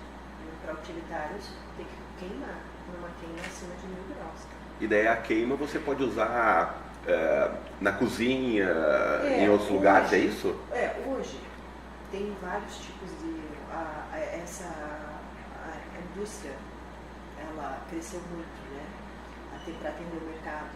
Então, e tem vários tipos de tintas que você consegue pintar mesmo sem queimar, porque nem precisam nem queimar. Essa queima fria é muito feita em praças públicas por artistas assim, de rua mesmo. Eu vi, eu comentei com você, né, que eu vi, eu achei interessante, daí a gente acabou entrando nesse assunto. Isso, então tem muita gente que pinta nesse formato e que é bem legal. Quando eu aprendi com uma pessoa que pintava paisagens, né? Só que eu trabalho uma técnica que chama retirada, né? Eu vou retirando. Eu faço uma base e retiro ela. Eu não aplico mais, eu retiro. É ao contrário. Caramba! É ao contrário. Eu não imagino. Aí as pessoas ficam. Então, essas obras que foram públicas, elas foram queimadas, porque eles acreditam que fossem queimadas uma questão de durabilidade, de resistência, porque ela ia fazer uma trajetória nos outros países e tal, né? Mas interessante Essa daqui é uma dessas obras? São, as 4 obras são obras que foram... Ó, essas são as obras que a Gil levou para expor no Louvre. Tem uma grande na outra página, acho que o pessoal consegue visualizar também legal. A próxima, a anterior. Anterior. Essa? Uhum. Isso era uma paixão, muito lindo. Tem um nome a obra? Na verdade tem um nome que eu crio e depois um nome que a curadoria coloca, né? Esse guia aqui, que você foi entrevistada, né? E as suas obras estão nele. Chama Carrossel do Louvre. Esse é o nome do guia, né? Esse é o nome eu vou colocar aqui. Esse nome é o nome do evento que acontece no Museu do Louvre. Então, como que é? Paris faz a Semana de Arte Moderna de Paris. Certo. Cada espaço cultural de Paris, que são muitos, fazem um tipo de evento. E o Museu do Louvre faz o Carrossel do Louvre. Então, nesse momento, é o único momento que entra a arte contemporânea dentro do Museu do Louvre. A palavra que eu queria ouvir de você. O que é arte contemporânea, Gil? Me conte isso que... As pessoas fazem uma confusão. Fazem, eu também faço, eu quero aprender. É normal. Então, a arte contemporânea é toda a arte que foge do olhar comum. A arte contemporânea é o não visto. Embora tenha toda uma flueza, né, vamos dizer assim, não sei se é essa palavra, né, dos aspectos do homem, né, assim, uma influência, né, de alguma coisa, enfim, de um momento. De um momento, e isso tanto em todos os segmentos da arte, né, tanto na música, até na poesia, por exemplo. Né? Na literatura? Na literatura, sim. E na arte contemporânea, no cinema. O que eu posso falar para o pessoal que é arte contemporânea hoje? O que está acontecendo no mundo hoje, ou no Brasil, que eu posso identificar como arte contemporânea? Eu acho que a proximidade que o artista de rua, a ascensão que teve o artista de rua, a arte urbana de rua, a street art, ela hoje criou um corpo bastante interessante no Brasil, principalmente no estado de São Paulo, né? Então, esses murais que os artistas fazem, colocando bastante questões sociais nas obras, né? Então, eu acho que isso alguns entendem como pichação, enfim, tem vários, né? Mas quem é do mundo da arte entende o que é um mural de arte e o que é realmente uma grafia e o que é uma pichação, né? E eu também acho interessante esse negócio da pichação, porque daí você tem lá um cara que ficou dias pintando um mural lindo, com uma proposta legal, e de repente vem alguém, né, e vai pichar em cima. Faz uma sigla, enfim, não sei o que em cima, mas ele vai faz uma intervenção em cima daquela obra, daquele artista, né? Então ali, se você for fazer uma análise, veja da necessidade também desse que foi lá e grafitou de aparecer também. Então por que esse... Eu conversei com um grafiteiro sobre isso. Por que esse não vai lá e não faz então ele uma arte com essa energia que é... Ele tem? Também, exato. Né? Mas eles falaram para mim, um ou outro que escapa dessa regra. Ele disse que a maioria respeita a obra do colega e eles procuram não entrar nessa. Tanto é que você vê esses prédios, tem gente que sobe lá em cima e faz uma letra, enfim. É uma marca de um tipo de conversa que eles têm. Sim. Daí outro dia, eu conheci um grafiteiro e eu contratei ele para fazer uma obra no bicicletário do condomínio. E ele fez uma obra tão linda, sabe? E a gente colocou iluminação lá e ficou na parede inteira, assim, o grafite dele. E eu divulguei para os outros colegas de prédios também, contrataram ele em outros lugares, e a obra dele foi... E daí, quando a gente fala de arte moderna, eu queria que você contribuísse com o pessoal. O que foi a Semana de Arte Moderna no Brasil? Foi maravilhosa. Ela tem o antes e o depois, né? Conte tudo. Na verdade, os artistas se reúnem, né? Os mais...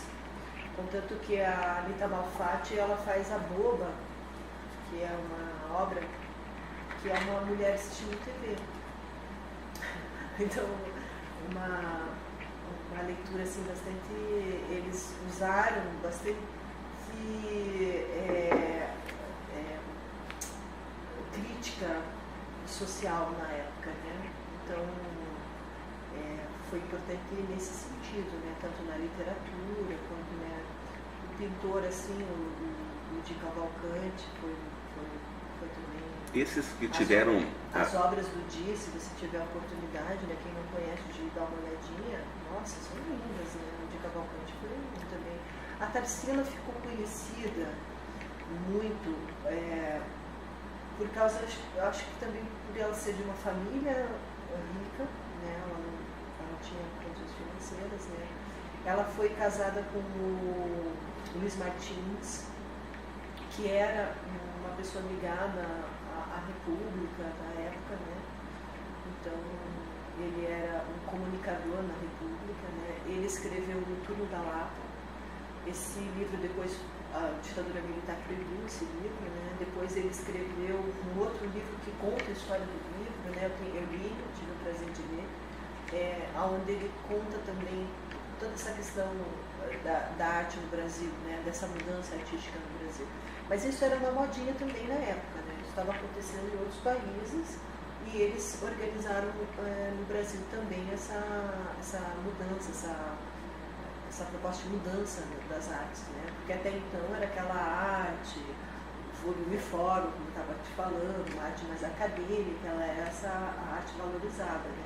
Se fazia muita natureza morta, né? Você chegava na casa das pessoas, tinha, né, o chique, né, o bonito, eram molduras douradas, com vasos de flor, com paisagens lindas, muito bem pintadas, muito bem... Então, esse artista era o artista valorizado, né? E daí esse grupo vem distorcer isso, vem mostrar, né, o que estava acontecendo já em outros países, né? Então, como a Tarsila viajava bastante, ela tinha bastante acesso, ela também foi meio que um carro-chefe para organizar isso, né, junto com todos eles que participaram. Eu acho que foram 30 artistas no todo. Eu tenho certeza agora que eu estou falando certo, realmente. Mas foi a Semana de Arte Moderna, ela é comemorada até hoje, né? Muito por causa disso, por ela ter essa relevância, né, no mundo da arte. Eu vi que você fez uma exposição no Rio de Janeiro. E você fez o primeiro encontro ou exposição, foi isso, né? Que você expôs as suas obras num determinado local lá, né? Eu anotei aqui agora. Então, no Rio de Janeiro, eu faço parcerias com a Fundação Mário Peixoto, né? Mário Peixoto foi um cineasta que é comemorado até hoje, a história dele. Ele fez um um filme chamado O Limite. Foram para a história do cinema. Então, quem é da área de cinema, que é interessante essa história, ele foi a primeira pessoa a colocar som brasileiro, a colocar o som. Era o cinema mudo antes? Era o cinema mudo antes do Limite. Chama Limite. Se tiver a oportunidade de ver. O filme chama Limite? Tá. E ele inventou a quilha, né? Que é o 360 graus no cinema, não existia. Né? E essa quilha, a gente tem fotos lá na fundação, é uma escada e uma madeira que gira com a câmera girando. Isso muda a história do cinema. O som que ele pega é o som da água e de pássaros, alguma coisa assim, o som da natureza, assim, ele consegue captar. Então ele também muda a história do cinema mundial, né? Então ele é premiado mundialmente todos os anos, né? Ele é comemorado, ele é o Mário Peixoto. E o Mário Peixoto tem família em Mangaratiba, né? Então, por isso... É onde você mora? É onde eu moro. Então eu faço parceria sempre com a Fundação Mário Peixoto. E o que é o Mirante das Artes? O Mirante das Artes foi um espaço que eu montei com o Paulo José, né, com o Paulinho, e nós fazíamos encontros de arte, vários formatos de encontros de arte, música ao vivo, boa comida, né? Então ficou conhecido. Então nós fizemos um evento que foi um encontro literário. Desse encontro literário, 20 artistas participaram da Costa Verde, da Zona Oeste do Rio de Janeiro, historiadores. Ele era literário, mas ele trouxe fotógrafos. Nossa, teve o Célio Seixas, né? Então ele colocou uma tela onde todo mundo pintou naquela tela e depois finalizaram aquela tela. É uma coisa assim, linda. Muito bacana, todo mundo. E todos eles falaram, todos eles se colocaram, né? Então a gente montamos com o microfone, com tudo, então as pessoas falaram. E isso não teve um custo a ninguém. Foi o que mais interessante, que foi uma proposta de coletivo, com conteúdo muito bom mesmo, e era satisfatório, assim, depois, passado o encontro, todo mundo ficou conversava. Nós temos que fazer o próximo. Que delícia. O próximo, não sei o quê, porque agregou, e eram pessoas, assim, muito importantes para a cultura da Costa Verde e da Zona Oeste do Rio, né? Então, a Miriam Bondim, que é a historiadora da Costa Verde, estava lá. O André Mansur, que é um baita de um pesquisador, escreve no jornal O Dia, lá do Rio, né? Então, um jornalista também estava presente. Tinha muita gente legal, né? Muito bacana. E tem uma outra situação também, que é uma exposição de cabeças no Empório da Barreira. O Cabeças. Isso é muito lindo. Conta para nós. Ela está saindo essa semana, está entrando a Letícia Amoso lá. Eu fui convidada, logo que fui para o Louvre, no outro ano, que foi 2016, então em 2017, eu fui convidada pelo Pedro, acho que é Pedro Martins, o nome dele. Eles fazem o encontro dos pintores, o encontro brasileiro dos pintores paisagistas. E eles sempre acabam convidando 2, 3 pintores contemporâneos, que não pintam necessariamente paisagens, para participar junto com eles. E naquele ano eu fui convidada e conheci os irmãos Cid e Silvio Pacheco. Eu vi a foto dos dois. Isso. E eles são professores de pintura acadêmica. E daí, eu trocando uma ideia com eles, eu falei, meninos, vocês precisam ir para a arte contemporânea, porque vocês já dominam a acadêmica. E eles fizeram uma série de 20 quadros, estão lá no Empório apenas 6, de 20 quadros, onde eles são cabeças.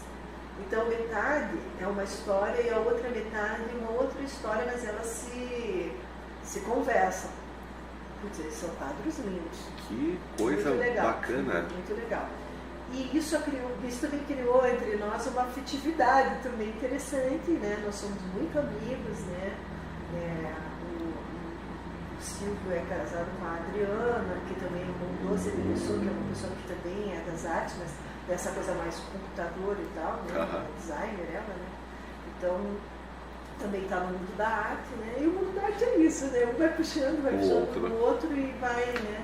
Como eu estava aqui um pouco antes da gente começar falando com o pessoal da tua equipe aqui, né? Você tem artistas aqui. Então, eles também são, né? Tá todo mundo no bololô, né? Não, e vamos falar de artista, que eu também sou artista. Ai, pelo menos eu fui artista, legal. Entendeu? Atire do pacote, porque senão aqui não vai Então, conseguir. eu estava contando para Gil que quando eu era criança, pode ser, quando eu era criança eu desenhei essa obra de arte e eu antecedi o nosso amigo de Miami, né? Não, eu acho você parecido com o Raul do Fi, mas você falou Romero Brito, né? Então eu vou até falar sobre isso. O traço preto, no contorno preto, que no teu caso eu não tenho aqui o contorno preto, o que o Romero Brito traz, eu também trago. Está no subconsciente coletivo de um período escolar nosso, porque a imprensa de Gutenberg só chegou no Brasil 200 e poucos anos atrás. Então, nossos professores de arte pediam para a gente contornar. Se o desenho não está contornado, cadê o contorno desse desenho? Verdade. Tinha que ter contorno. Tinha que ter contorno. Eles aprenderam isso e passaram para nós, crianças. Exatamente, porque tudo era xilogravura, linoleogravura, tudo tinha esse traço preto, né? Então, isso veio e tal. Como estava falando um pouco antes sobre o jequismo e caipirismo brasileiro. Verdade, me fala disso. Então, pessoal, a Gil, ela estava contando sobre o jeca brasileiro. E ela vai contar para vocês agora a origem nossa. A gente... assim, quem tá aqui ouvindo a gente. Nós, se os avós não foram da roça, os bisavós foram. Sim. Entendeu? Uma sequência de... Há um trato do brasileiro direto com a terra, de que nós temos só 500 anos de história. Então, todo mundo tem uma ligação com o meio rural de alguma forma. Entendeu? Então, a nossa tradição brasileira está no jeca e no caipira. E o acesso que a gente teve, vindo de fora, ele veio pelo mar. Então, isso é caiçara. Isso é da cultura caiçara daí. Então a gente brinca que o cara bebia, cai e sara, e o outro cai e pira, né? Que bacana! Cai e sara e caipira. Então, ele tramita junto. Então, tem uns instrumentos. Eu faço um estudo sobre o pertencimento da cultura caiçara através da música. Estou ajudando a montar a Federação Caiçara no Brasil, que é caiçara quem nasce do litoral norte de Santa Catarina até Campo dos Goitacazes. Porque tem definição? Tem definição porque é territorial pela Mata Atlântica. Ela se dá por uma simbiose com a mata. Porque é da mata que ele tira, vai fazer que é a mistura dos três. Por isso que tem o palmito caiçara. Isso. Por isso que, então, assim, quem que é o caiçara? O caiçara é a mistura de europeus, né, que pode ser tanto espanhol quanto português, né, do princípio. Daí vai misturar com os africanos e com os povos originários do Brasil, né? Então, essa mistura dos três faz a cultura caiçara. E ela é toda cheia de preceitos religiosos, né? Então, a folia de reis é caiçara, a quermesse do divino, a bandeira do divino, ela é muito rica. Eu não sabia que a folia de reis era caiçara. É caiçara. Então, caiçara. Quando a gente faz o estudo, né, que eu comecei a fazer esse estudo, foi bastante interessante até para o pessoal da cultura caiçara, que eu identifiquei que aqui o fandango caiçara, aqui no Paraná tem o fandango caiçara. Mestre Aurélio da Mantiquera, da escola caiçara lá em Paranaguá, está de parabéns, ele é uma das pessoas que mais faz esse estudo e esse resgate da cultura caiçara e também do aspecto contemporâneo da cultura caiçara, porque foi mudando realmente nessa coisa Dorian lá que eu estava falando, tem a ver. Então vai mudando. Aí o que a cultura caiçara faz? Quando ela vai subindo, sai daqui do Paraná e segue para o Rio de Janeiro, ela tem uma influência africana lá no Rio de Janeiro maior. E lá ela vira ciranda. Então o pessoal ribeirinho que mora nessas regiões lá são chamados de ciranda. Não, eles são cirandeiros daí. Eles são caiçara, mas cirandeiros. Aqui embaixo são fandangueiros. Entendi. Então é caiçara mais alguma coisa, mas todos são caiçaras. Todos são caiçara. Esse aspecto que eu estou te falando, ele é da música, né? Fandango. Então, mas o sul, fandango. O sul é fandango e subindo aqui vai ser ciranda. Até que o 50 casas vai ser ciranda. E lá em cima, por influência ainda, muito mais ciranda. Nordeste, assim. E tem um estudo sobre isso? Não existe um estudo sobre isso legitimamente, né? Quando eu fui estudar, foi sem querer também. Fui fazer a produção cultural de um grupo de músicos fazendo o pertencimento deles da Costa Verde. Eu vi que eles eram caiçara, eu quis fazer um estudo em cima da cultura caiçara e eu fui vendo que não tinha esse aprofundamento e comecei a me aprofundar nisso e tal, contanto que a Universidade Fluminense queria me dar honoris causa, né? Que bacana. Por causa do estudo mesmo, porque eu fui muito a fundo. Tipo, eu descobri que isso tudo, o mestre Aurélio, que também me ajudou, e também pesquisas que eu fui atrás, né, no Museu Nacional, da Biblioteca Nacional. Hoje tem tudo que tem na Biblioteca Nacional, você consegue visualizar pela internet. Então fica fácil de você pesquisar hoje, diferente dos... Eu fui lá quando não era assim, há 20 anos atrás. Então, diferente do que hoje, né? Aí o que eu descobri? O machete, que é aquele violãozinho, vira depois o cavaquinho. Né? A rabeca, o violino, tudo é da Península Ibérica. Né? Então, a Adolf, que é o pandeiro, né? Tocava para cima. Os caiçaras têm algumas formas bem específicas da música deles de tocar. Então, tem isso. A cultura brasileira é fantástica. Riquíssima. Você falou de alguns prêmios que você acabou ganhando, e daí você falou que você tem uma representatividade aqui no Brasil no mesmo patamar da Tarsila, do Amaral, né? Qual que é esse prêmio? Qual que é essa representatividade? Na verdade, né, não gostaria de me comparar a Tarsila. Não. É uma historicidade incrível a dela, né?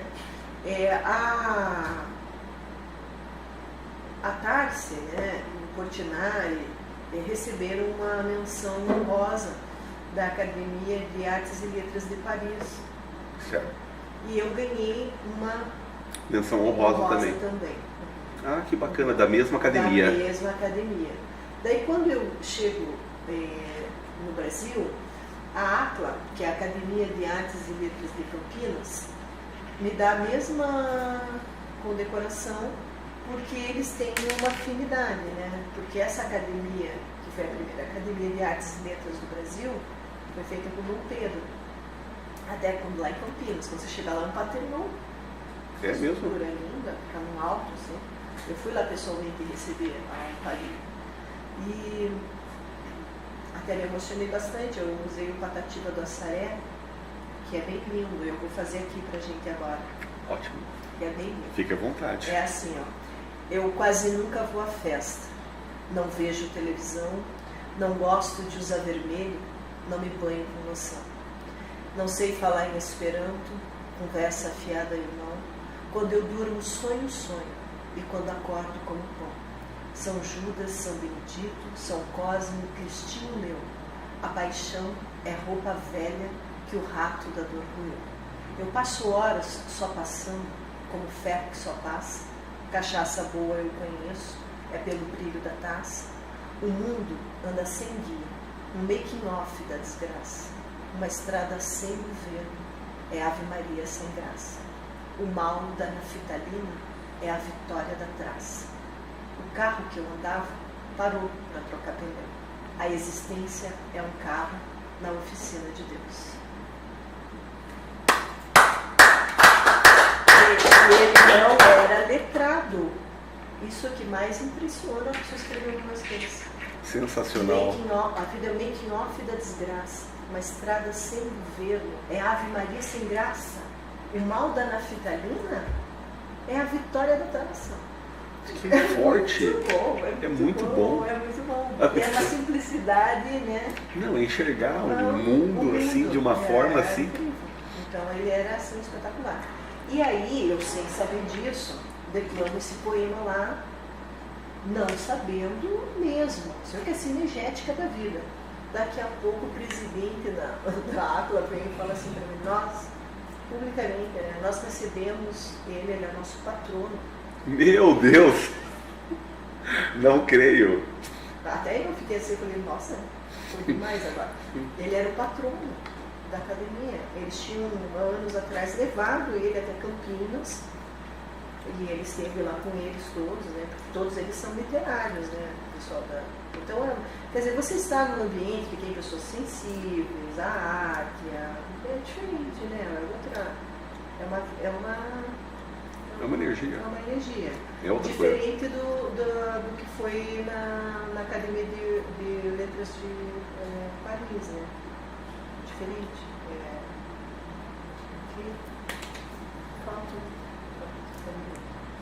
Tipo, não é muita. É uma outra. O brasileiro. Ele é mais. Um amigo meu, ele está morando na Inglaterra e ele pegou o título de cidadão inglês. E ele foi lá receber o título. Ele foi lá, assinou um livro, deram parabéns para ele e pode tocar a tua vida. Eu vi a foto tal. É diferente, né? É. Eu ganhei o título de cidadã mangaratibense. Que bacana. E daí foi bem dentro, né? Assim também para mim. E aí a vereadora que entrou Com o projeto, né? E eu me dou bem, como eu te falei, né? Eu me dou bem com todo mundo. Daí na hora que ela foi falar, a pessoa que estava no púlpito, que é uma outra vereadora, a Cecília Cabral e a doutora Gabi, a Gabi também é advogada, ela falou, Gil, que honra ter você aqui, te dando o título, porque eu tenho quadros seus na sala da minha casa, tem obras suas. Que então, lindo! É isso que é o legal da arte. Não, é fantástico isso, outro ouvir dia, isso. Outro dia mesmo fulana vai morando lá em Recife, foi para Porto de Galinhas e tal. Eu falei, se ela foi para Porto de Galinhas, só tem uma veterinária lá em Porto de Galinhas, uma clínica. Uma clínica. E nessa clínica tem um baita quadro meu. Então, eu me lembro assim de eu passando na rodovia, toda vez que ela fica na rodovia de acesso para Porto. Aí eu mesmo tá lá ainda. Me esticava assim, realmente. Se vê, é legal, né? É muito bacana. Não, você está representada em vários lugares, né? Exato. Não me lembro o que foi que uma amiga tirou uma foto dela, escreveu assim, era meu quadro atrás e estavam vários amigos na frente. Ela escreveu assim, pena você não estar aqui. Daí eu escrevi, boba, eu tô assim, olhe para trás. Eu estava lá. Que maravilha! Eu estava ali, eu estava de alguma forma ali, né? Estava presente com isso. E daí isso que é legal do mundo da arte, né? Que é você se eterniza. Eterniza. Daí, o dia que eu for embora, eu penso uma das minhas sobrinhas, eu não tenho filhos. Eu converso muito com a Laís, com a Lala, que a gente não é de lá. E daí ela estava montando um canal, olha que empreendedora ela, de pulseirinhas. Ela faz pulseirinhas. E daí ela pergunta, tia Gil, veja se uma amiga, né, que é a Rafaela, veja se isso aqui ficou bom, essa logo. Ela tem 10 anos. Que bacana. Eu falei, ficou legal, tal, não sei o que e tal. Daí eu viu lá, você sabe que a tia Gil está fazendo assim, uma série de pinturas e tal, já estou em vários museus e tal. Depois, o dia que a tia Gil for, você cuida disso, né? Ela, sim, pode deixar comigo que eu vou cuidar. Então, daí ela falou, e agora eu coloco o meu nome? Como que eu vou colocar? Daí eu falei, Laís, Lala eu acho tão legal. Dela, mas Lala? Daí eu falei, nossa, teve uma atriz paranaense, a Lala Schneider, que foi uma baita de uma atriz, tem até um teatro com o nome dela. A Lala foi uma pessoa maravilhosa, então, esse nome é legal, Lala soa bem. E aí, quando ela foi abrir lá a continha dela do Instagram, tá Lala. Que então, bacana! Ela que lindo! Ela colocou lá isso, mas ela tem menção com Lala. E eu acho Lala legal. Eu sempre achei na época eu também acho bacana. Do teatro? Do teatro, sim. Lala. Soa bem, né? Soa bem, soa alegre, soa É. feliz, né? Então tem isso. E daí eu falo muito com a Lala sobre isso, né? Com a Manuela ainda não, porque a Manuela é pequenininha, né? Até a Manuela tá aqui com a gente, por isso que eu falo. Mas, ela não tem assim, essa noção, né? Mas a Laís já tem. Nós temos visita aqui também, né? Será que a nossa visita quer fazer alguma pergunta? Se ela sabe, quiser fazer alguma pergunta, pode ficar à vontade, hein? Vamos aproveitar que a Gil aí está respondendo tudo hoje. Sim, eu queria perguntar, eu queria na verdade que a Gil contasse um pouquinho sobre como ela pinta vasos de cerâmica, quadros, plaquinha, para quem segue ela lá, acompanha ela nas redes sociais. Eu queria que ela contasse um pouquinho que ela já pintou 3 barrigas de mulheres grávidas. É mesmo? Inclusive uma foi a minha. Que maravilha! Gil, pode contar para nós. A barriga da Manuela eu também pintei. Então. É um projeto que você fez? Não, começou assim, ó. Eu pintei a barriga de uma prima minha, que é o Raul, que daí é uma criança linda. E daí você deve conhecer a Manuela. A Manuela, ela é promotora da Lapa. Manuela? Eu não lembro. Gorninski, da família Gorninski, da Lapa. É a promotora do fórum lá na Lapa. Ela me mandou uma mensagem e falou assim: Gil, eu vi uma barriga que você pintou, acho que é uma prima sua e tal. Você não pode vir até aqui para pintar a minha barriga? Ai, que coisa mais linda! Eu falei, mas eu pintei para minha prima umas coisas que eu não jeito da minha pintura e tudo. Ela falou, mas é exatamente isso que eu quero. Eu falei, então tá bom. Aí nós fizemos uma sessão de foto, ela contratou uma fotógrafa maravilhosa, né, uma árabe, eu esqueci agora o nome dela, né, e ela fez, assim, essas fotos ficaram lindas. E depois eu falei para a Silmara, eu queria tanto pintar a tua barriga, porque daí essa história da barriga, a Lala já tinha nascido e a Ana Júlia também já tinha nascido, né, tenho 3 sobrinhas, e a Ana Júlia é especial. E aí falei, agora com essa tua barriga, daí até ela falou, aproveita que vai ser a última barriga. Assim, pinta essa. Aí eu pintei a barriga e eu acho até que foi a barriga mais bonita. E eu também, na hora que eu estou pintando, eu tento assim emanar para aquela criança muita energia uma boa. energia boa. E tem tal, como. e incrível como a barriga dá uma, sabe? Trabalha, né? Tá ali. Trabalha ali e tal. Toda aquela energia boa. E da Manuela tem um passarinho na lateral, assim, bem visível um passarinho. E é uma flor, assim, no vidro, né? Então... E você se inspira para você colocar isso na mesma forma que você põe nos seus quadros? Eu penso nisso, na vida, né? No que é a vida, da vida, de que ele vem uma vida, né? Penso na questão também da mulher, né? Do feminino, do sagrado feminino. Não há um ser planetário que não venha por um aspecto feminino, unido, claro. Uhum. Mas é sempre o gestar é sempre feminino. Então eu acho isso interessante. Eu não tenho filhos, né? Nem pretendo agora, depois já, com a idade que eu tenho, ganhar possibilidades. Mas eu acho tão lindo isso. Eu acho tão lindo, esplendoroso. Não fale isso, Gil. A Cláudia Raia. Então, vai que, né? Eu tenho uma amiga que com 50 anos agora teve filho. Ela encontrou o amor da vida dela, casou e teve filhos. E foi tudo bem? Tudo bem. 50, mas hein? como eu tenho essa relação com criança... É diferente, é outra. É muito ampla. E foi já cedo, né? Então eu não tenho assim, uma necessidade real de... E até porque eu tenho assim, as meninas, assim, eu vejo elas um pouco minhas assim, também, né? Então a tia Gil, já, né? não, já está dominada, já, seu coração já está. Deixa eu te perguntar uma coisa que é bem importante a gente falar aqui, que é a respeito do funk. Sim. Então, aos que gostam de funk, nós vamos contar uma coisa muito bacana. Para mim foi uma novidade, eu acredito que para vocês também será. Gil, fica à vontade. Eu estava estudando essa questão da música, né, Caiçara. Eu fui estudar iconografia, que é a fotografia musical, né? E na fotografia musical, a última invenção brasileira de música é o funk, né? E aí, o que aconteceu? É secretário de Cultura lá em Mangaratiba, o DJ Malboro. E daí eu fui e conversei com o Malboro. E falei, ó, Malboro, eu tô com uma ideia que é a seguinte, vamos pegar a cultura caiçara, que são as músicas, as primeiras músicas feitas no Brasil, são de pertencimento caiçara. E você pegar essa música caiçara e trazer pro funk. Ambos os lados piraram quando eu falei isso. Porque vai ser assim uma nova música, né? Porque os dois estão na iconografia, né? na fotografia musical brasileira.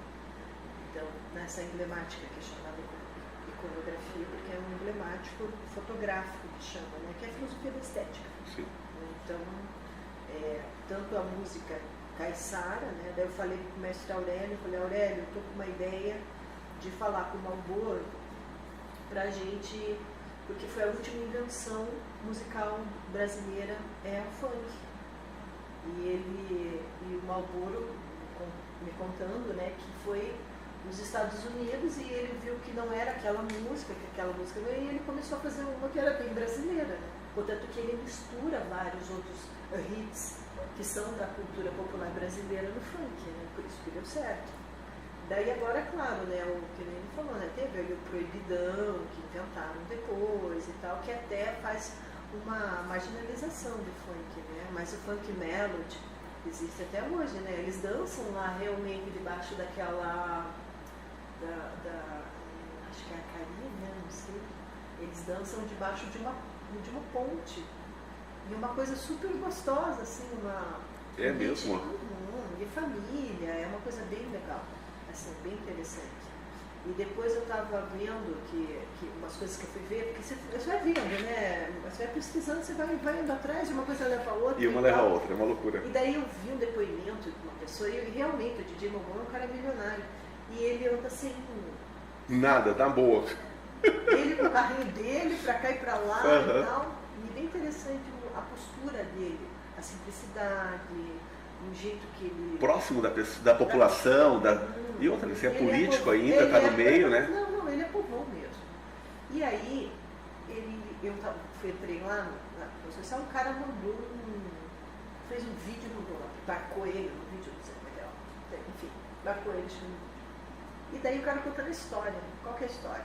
Contando a história de que ele sonhava em ser funkeiro, porque o funk você tem que fazer as suas músicas, né? E ele cantava a música dos outros. E daí ele tinha mudado num outro barraco, assim que ele chamou, né? A casa dele, um barraco. E ele precisava de um fogão, uma geladeira, uma coisa assim. E ele falou, eu vou fazer uma festa e vou arrecadar esse dinheiro. Então eu vou fechar a rua aqui na comunidade e vou fazer uma festa aqui e vou arrecadar um dinheiro para comprar esse fogão, essa geladeira.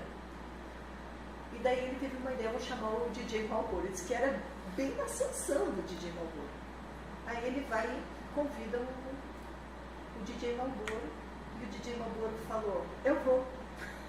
Caraca! Olha só, eu vou. E o cara respondeu ele ainda, né? Não, diz que todo mundo duvidou. Que o DJ Malboro vai ver? Imagina, ele fazia programa com a Xuxa na época e tudo, então ele estava assim, né? Ele não saía do programa da Xuxa, né? O DJ Malboro. E daí, ele era o DJ, né, do programa, acho que da Xuxa, não me lembro na época. E aí, ele falou, o DJ Malboro não vem aqui, o DJ Malboro não vem aqui. Diz que quando deu um horário, o telefone tocou, ei, só me dá uma orientação aí, como é que eu faço direitinho para chegar aí. Cara, não acredito, ele tá vindo mesmo. E daí ele foi, fez o show, o cara conseguiu arrecadar muito mais do que o dinheiro para TV, geladeira, fogão, ele tudo. Conseguiu comprar muita coisa. E o DJ Malboro, no final, né, bem agradecido e tal, e não sei o quê. E o que foi mais impressionante, assim, o que mais impressionou ele contando a história, o fato de que ele não veio com ninguém. Assim, foi sozinho? Ele foi sozinho. Bacana. Fez o show com instrumentos, com o que tinha. Com a estrutura que tinha lá. Esse é o melhor, né? Foi o melhor assim. E hoje eu quero lembrar para te falar, não consigo lembrar o nome desse artista que está fazendo vídeo. Hoje ele é famoso. Ele é um funkeiro famoso hoje. É que eu também não sou muito ligada com o funk, né? Mas eu achei interessante no meu estudo você chegar nessas informações. O funk aparecer e tal. E também ele é ligado com uma dança, que também é própria. O funk brasileiro, ele tem uma dança própria, como a cultura caiçara, entendeu? Então, eu achei a proximidade iconográfica, como eu estava te falando, muito parecida em tempos muito distantes. Então, a cultura caiçara tem a música própria, tem o hit próprio. E o funk tem a música própria e o movimento próprio, não, o ritmo próprio. Tem os dois, embora muito distantes, têm o mesmo pertencimento, a mesma estrutura e também é territorial. Entendeu? É uma música que hoje não se fala mais favela, mas a palavra favela vem de uma árvore, né? Uma árvore que tem várias coisas, por isso o nome favela. Favela é uma árvore. Eu não sabia. É uma árvore. Então, e é territorial, é uma comunidade. O funk ele acontece em bailes em comunidades no Rio de Janeiro, principalmente de São Paulo. São Paulo tomou o funk. Entendeu? Que está no funk. Está dominado. Está dominado. Então, e também isso acontece na cultura caiçara, que é territorial, né? Eu estou estudando isso sobre culturas de base territorial. Que bacana. A gente acabou falando do azulejo, falamos de artes visuais, você falou para mim que o que eu estou fazendo é a 7ª arte. É o cinema. Então o podcast é uma arte? É uma arte, com certeza, absoluta. Né? É uma resposta artística também, né? Que você coloca e a pessoa está te vendo porque ela se assemelha ali, ou que ela ou ela é curiosa aquilo, aquele tema, aquela fala, Então, tipo, se o tema for, se em algum momento, se ele 25 segundos ficou te ouvindo, pode ser que ele te ouça o tempo todo que bacana. Consequente, né? Então você conversa, né?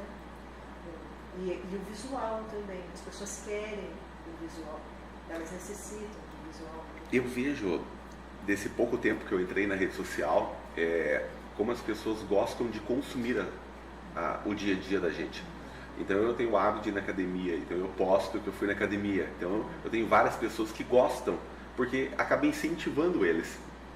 E daí eu tenho falado diariamente sobre o meu cabelo, porque eu fiz o transplante capilar.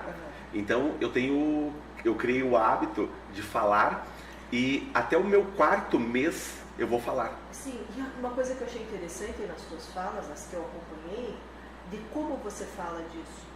Porque para alguns carecas, isso é um constrangimento. Já me falaram isso. Eles têm vergonha de aparecer. Já chamei alguns para bater papo comigo sobre isso, não querem vir. Não. É isso aí. E daí você está quebrando um paradigma bem interessante. Porque não tem paciente que fala. Não tem. Então você se colocou num tema que é um tabu. É um tabu, exatamente. Até uma das coisas que eu falei, a pessoa que me operou mandou uma mensagem para mim no direct, falando, você sabe que você conseguiu interpretar uma coisa que eu não conseguia entender que era dessa forma, e você falou de uma forma bem simples, e eu vou explicar para você aqui e vou falar para o pessoal que é careca também. Porque o que acontece? O homem que está perdendo o cabelo e está entrando na calvície, tem uma regra geral, só tomar o finasterida que é um remédio, e daí você tem outros, né? E daí eu não sabia o porquê, e todo mundo fala, não, só tomar e tal, vai no médico, não toma, e daí ninguém fala o porquê. E daí agora, nesse processo que eu passei, eu descobri o porquê. E eu peguei numa dessas intervenções minhas, eu peguei e falei, gente, é o seguinte, esse cabelo da lateral, ele tem uma informação genética de não queda. E esse cabelo aqui de cima, ele tem a informação de queda. Quando você toma finasterida, ele bloqueia o receptor de chegar. Então a informação da queda não chega mais no cabelo. E o cabelo ele não tem aquela informação, você tem que ir embora, entendeu? Tchau. Essa informação não chega para ele e ele fica. Tanto é que tem gente que toma muito tempo e não cai o cabelo. meu cunhado, outras pessoas que eu conheço que tomam.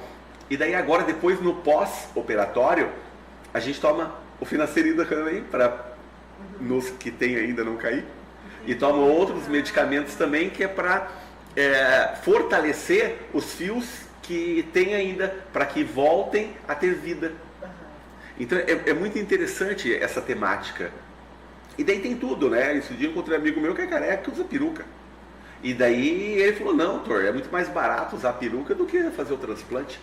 Mas eu acho que o sarro da peruca tem a ver com os trapalhões, né? Tem, claro, do Zacarias. Claro, não tem outra. É o meme do Brasil. Isso aí, entendeu? Acho que tem a ver com isso. Para você ver como o brasileiro, ele está ligado no movimento de arte. O quanto os trapalhões daquela geração influenciou, o quanto Xuxa, né, para as crianças. Sim. E tal. Então, por quê? Porque a televisão era era o único canal que a gente tinha de acesso às informações. Então hoje isso mudou muito. Então hoje você tem todo tipo, a internet também deu vazão a coisas horrorosas. Se você for analisar, a um bando de fake news, de coisas que não fazem. Mas você só vai buscar o que você quer. Exato, mas você tem a livre-arbítrio. Você vai. Né? Você vai fazer um curso hoje, todas as informações estão na internet. Você vai fazer o curso? Não, porque você quer ter o professor que te fala que está lá. Exato. Hoje você já pode ir diretamente e você ali conseguir. Sim, então vamos fazer um pitch do teu negócio aqui. Se a pessoa quiser aprender a técnica que você desenvolve, se for buscar na internet, vai ter informação. Se for fazer com você um curso, você vai orientar. E ela depois vai poder fazer o caminho dela. Sim. E tem as informações na internet, de tinta, por exemplo. Sim, tem de tudo. Se a pessoa quiser, né, avançar, ela consegue livremente avançar. Talvez, hoje, eu vou contar hoje de uma coisa que aconteceu hoje de manhã. Ontem um amigo, Alex Damestala, ele é um baita de um artista visual lá no Rio. E ele pinta muito os músicos, assim, os compositores, os intérpretes e tal. Então eu tenho dele o Raul Seixas, o Jimi Hendrix e tenho o Cartola. Bem legal. Que bacana. E aí, ele, gente, vou largar a profissão de artista porque eu estou precisando de R$600 e não estou conseguindo e tal, não sei o que, essa vida de artista não está... Pô, mas o cara é um baita de um, sabe? Eu não tenho nem talento perto disso, ele não tem. Aí eu não aguentei, peguei Alex, aí eu escrevi pra ele, olha só, eu acho que falta foco e tal. Ajudou ele, deu uma direção. Fui colocando pra ele, falei, faça um canal onde você só pinte realmente compositores e intérpretes, mas fale sobre aquele compositor, fale sobre aquele intérprete. As pessoas gostam disso, gostam de história sobre aquilo. Eu falei, escreva lá o tema próximo que você vai falar, quem é o próximo cara do qual você vai falar, entendeu? Jogue isso também, entendeu? Faça esse tipo de trabalho, que eu falei, muito mais do que você está vendendo na rua, porque ele vende na feirinha de Ipanema. Eu falei, muito mais do que na rua, as pessoas estão com o celular na mão. Então vai ficar muito mais fácil você... aí falei de impulsionamento, eu falei, de repente você colocar um impulsionamento, eu acho que isso também muda bastante muda muito. Né? Então, daí ele falando, mas a vida e tal, não sei o que. Então o artista, o fato de ser muito sensível, também ele se abala muito. Somente financeiramente. Né? Viu? Você falou de sensibilidade e a gente tinha falado um pouquinho de dificuldade. Todas as dificuldades que eu tive, eu ainda tenho. Eu encaro como um avanço cósmico mesmo, eu acho, sabe? Eu encaro isso, eu acho que toda vez que não dá certo, ou toda vez que você tenta isso... Não é que não dê certo, acho que não tem que não dar certo. Acho que o obstáculo aparece naquele momento. O que foi mal projetado, ou que você não conseguiu visualizar por todos os ângulos que aquilo poderia... Enfim, acho que você cresce. Não tem outra coisa a não ser crescer. É aquela velha história. Caiu o tombo, você tem que o quê? Levantar. Daí você não passa. Não. Da terra não passa. Então, o tombo, a caída, ela é ascensão. Ela é fênix. Não tem outra. Não tem pra onde ir mais. Não tem, não. E aí no tombo, a reflexão. Só depende de você quanto tempo você vai querer ficar no chão, né? Exatamente. Aí que é o lance. Quanto você vai ficar no chão? É o poder da ação. O poder da ação. Você tem que fazer. Fazer, fazer e fazer. Mesmo que você não saiba para quem você está fazendo. Ou por que você está fazendo necessariamente. Eu vi outro dia sobre isso. Ele falou assim que quando você tem que fazer alguma coisa, você quer começar a fazer alguma coisa, você começa pelo quê, para quê, o quê. E dentro daquilo que você começou, você descobre o como você vai fazer aquilo melhor para você. É bem interessante o poder do como. Porque muita gente fica perguntando, mas como eu vou fazer? Não, o como você nunca pergunta no começo. O como sempre acontece no caminho. Com certeza. Uma coisa que também, da coisa que foi que me deu essa noção foi a pintura. Como eu nunca parei de pintar, uma hora eu vi que a pintura onde a pintura chegou, onde a pintura me levou, né? Então hoje eu tenho frutos da pintura, né? Porque eu não parei. Mesmo quando alguém falou, nossa, que pintura esquisita, o que você quis dizer com isso?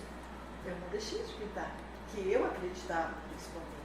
E eu nunca pintei para você, ou para ele, ou para fulano, eu pintava para você. Para mim. Eu pintava para o meu eu maior, né?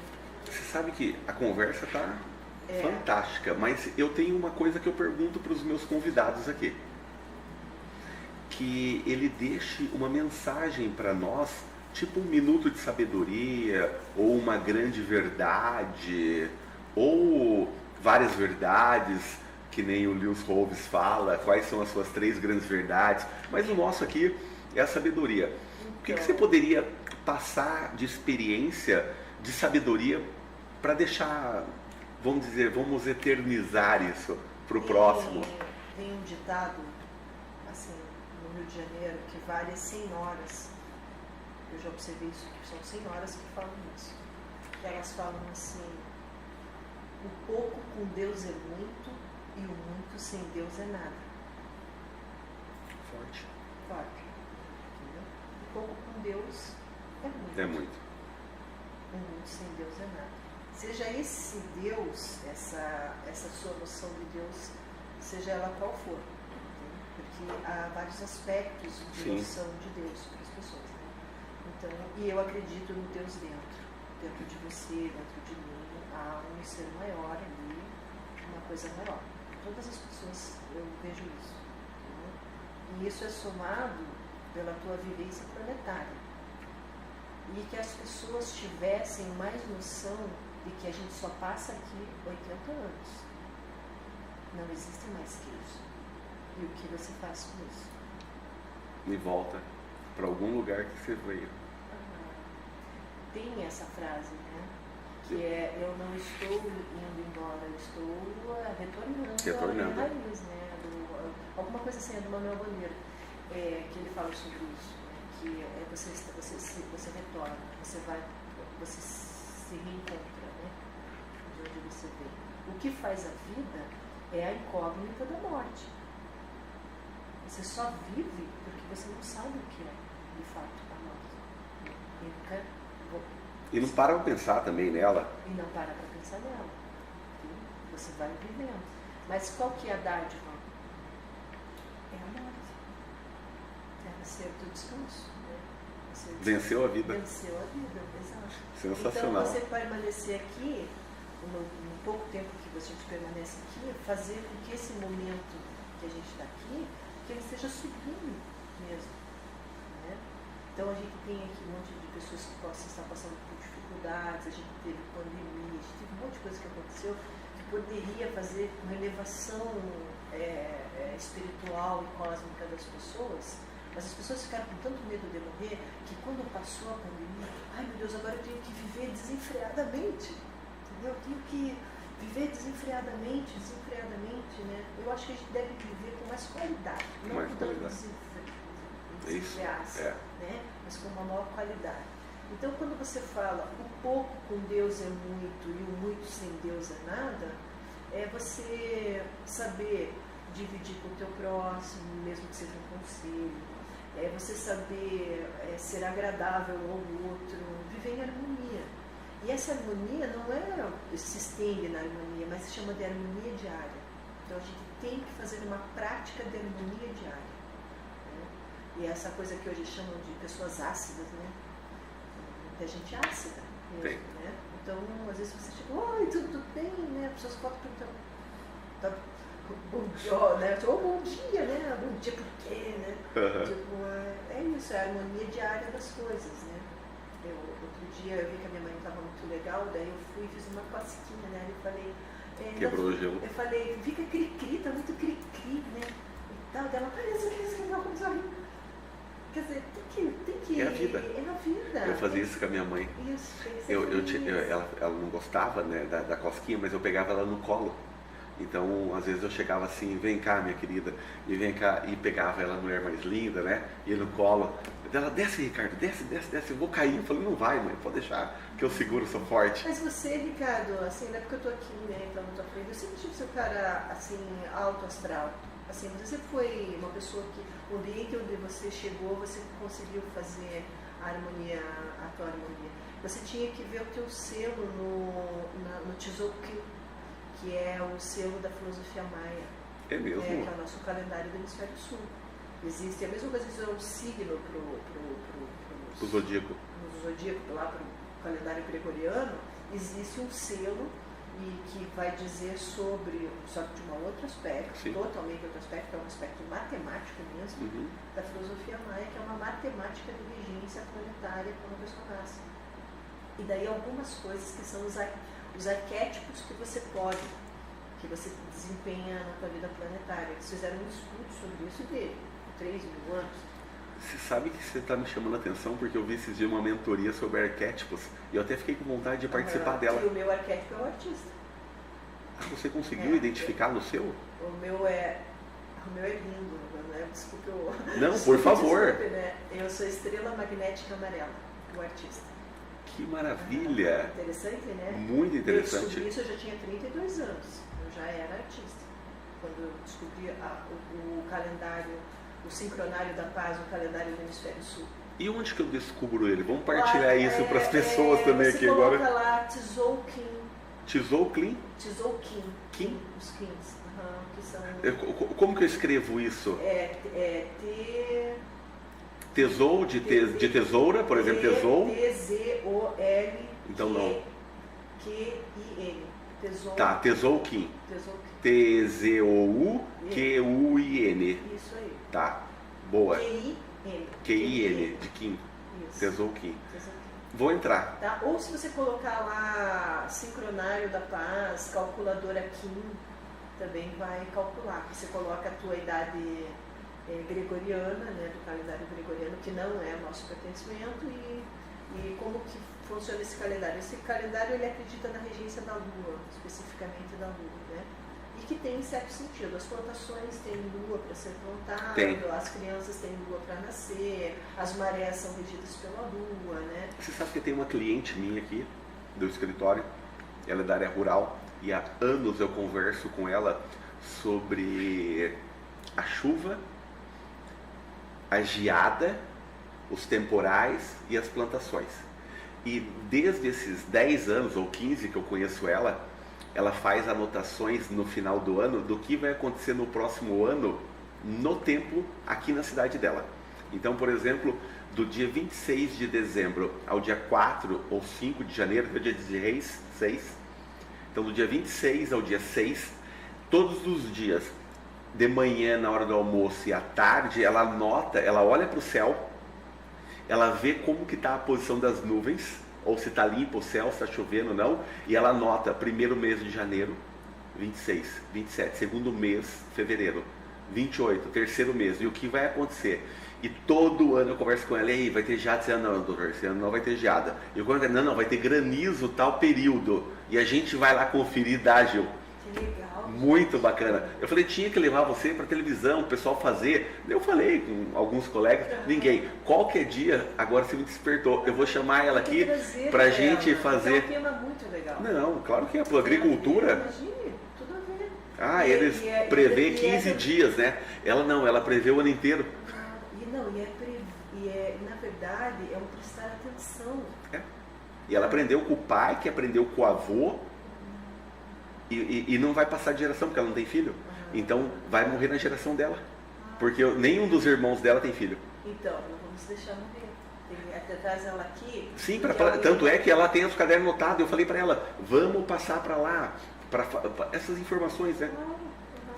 Muito legal. Gil, que bacana falar com você. Eu também gostei. Muito gostoso, legal. O assunto é ótimo, aprendi um monte de arte. E de outras coisas, né? Porque a gente tramitou tanto, foi para tantos lugares e depois... Tudo é arte. Né? Tudo é arte. A vida é uma arte. E você é artista também. Enfim, me descobri aí. Mas você vê que interessante, né? Que legal ela guardar, né? A minha mãe, eu estava na 7ª série quando eu fiz esse quadro e dei de presente para minha mãe. E agora, com o falecimento dela esse ano, a minha irmã separou algumas coisas lá e encontrou esse quadro. E ela guardou isso durante mais de 40 anos. Daí você fica pensando o amor de uma mãe, né, para guardar as coisas do filho, né? Sim. É muito bacana. É muito amor. Né? É muito amor. É mãe, né? Mãe, eu falo, mãe é um pedacinho de Deus aqui nesse mundo. Claro que é, com certeza. Eu tenho um carisma muito grande com a minha mãe, né? Ela é a minha melhor amiga. Eu conto as coisas assim, as minhas agruras totais, eu compartilho com ela, né? E eu me alivio também, né? Talvez eu coloque um peso nela, né? Porque eu me alivio, né? Mas eu acho que elas sabem lidar com isso também. Sabe, é coisa de filho. Às vezes eu fazia isso com a minha. E essa semana que passou eu fui na casa da minha irmã um dia e eu vi ela lidando com os filhos dela. E aquilo saiu uma sensação em mim, eu não sabia o que era. Daí depois eu voltei lá, eu lembrei da minha infância. A minha mãe fazia o que a minha irmã faz com os meus sobrinhos. Te trouxe a memória afetiva. Mas Gil, me dá um recado final, pessoal, faz um pitch do teu negócio, fale pro pessoal onde que te encontra, o que você quiser, por favor. Eu estou organizando na casa do Cavalo Baio, aqui em Araucária, uma exposição de arte, né? A casa foi tombada pelo patrimônio histórico, né? Eu sou muito amiga da Fabienne Charvet, da Bina Charvet, nós trabalhamos juntas na área ambiental. E eles têm um bistrô, né, no porão da casa. Então a gente vai fazer uma parceria. Eu vou trazer o material da minha trajetória ali para casa. Vai ser só a primeira sala, né, ali da casa, a parte de cima, né? E na outra parte a Bina vai fazer algumas, até a Silmara fez, né, uma visitação orientada, né? Ela conta, a Silmara sabe mais da história da casa que eu, sabe? Eu fui amigo da mãe dela, da Madame. Da Madame. Eu também conheci ela. E daí ela vai contando um pouco do que foi a casa e de quem foi a casa e tudo. E daí olha que legal, assim, que eu sou amiga da Lady Mara Zorik, né? Que foram os bisavós que construíram a casa. Daí eu falo, contando para a Lady, né? Tem a Lady Gil. É claro que eu vou à tua exposição. Que bacana. São os meus bisavós. E daí, mais coincidência ainda. Logo que eu te conheci, né? Então eu me casei, né? Então, eu comprei da Lady um jogo de quarto antigo,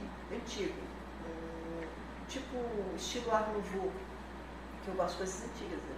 Então ele é laqueado, com aquelas pernas altas, assim e tal, né? Daí vai, né, conversa daqui, conversa dali, daí eu falei, Lady, ainda tenho aquele... Então, é lá da casa do Cavalo Baio.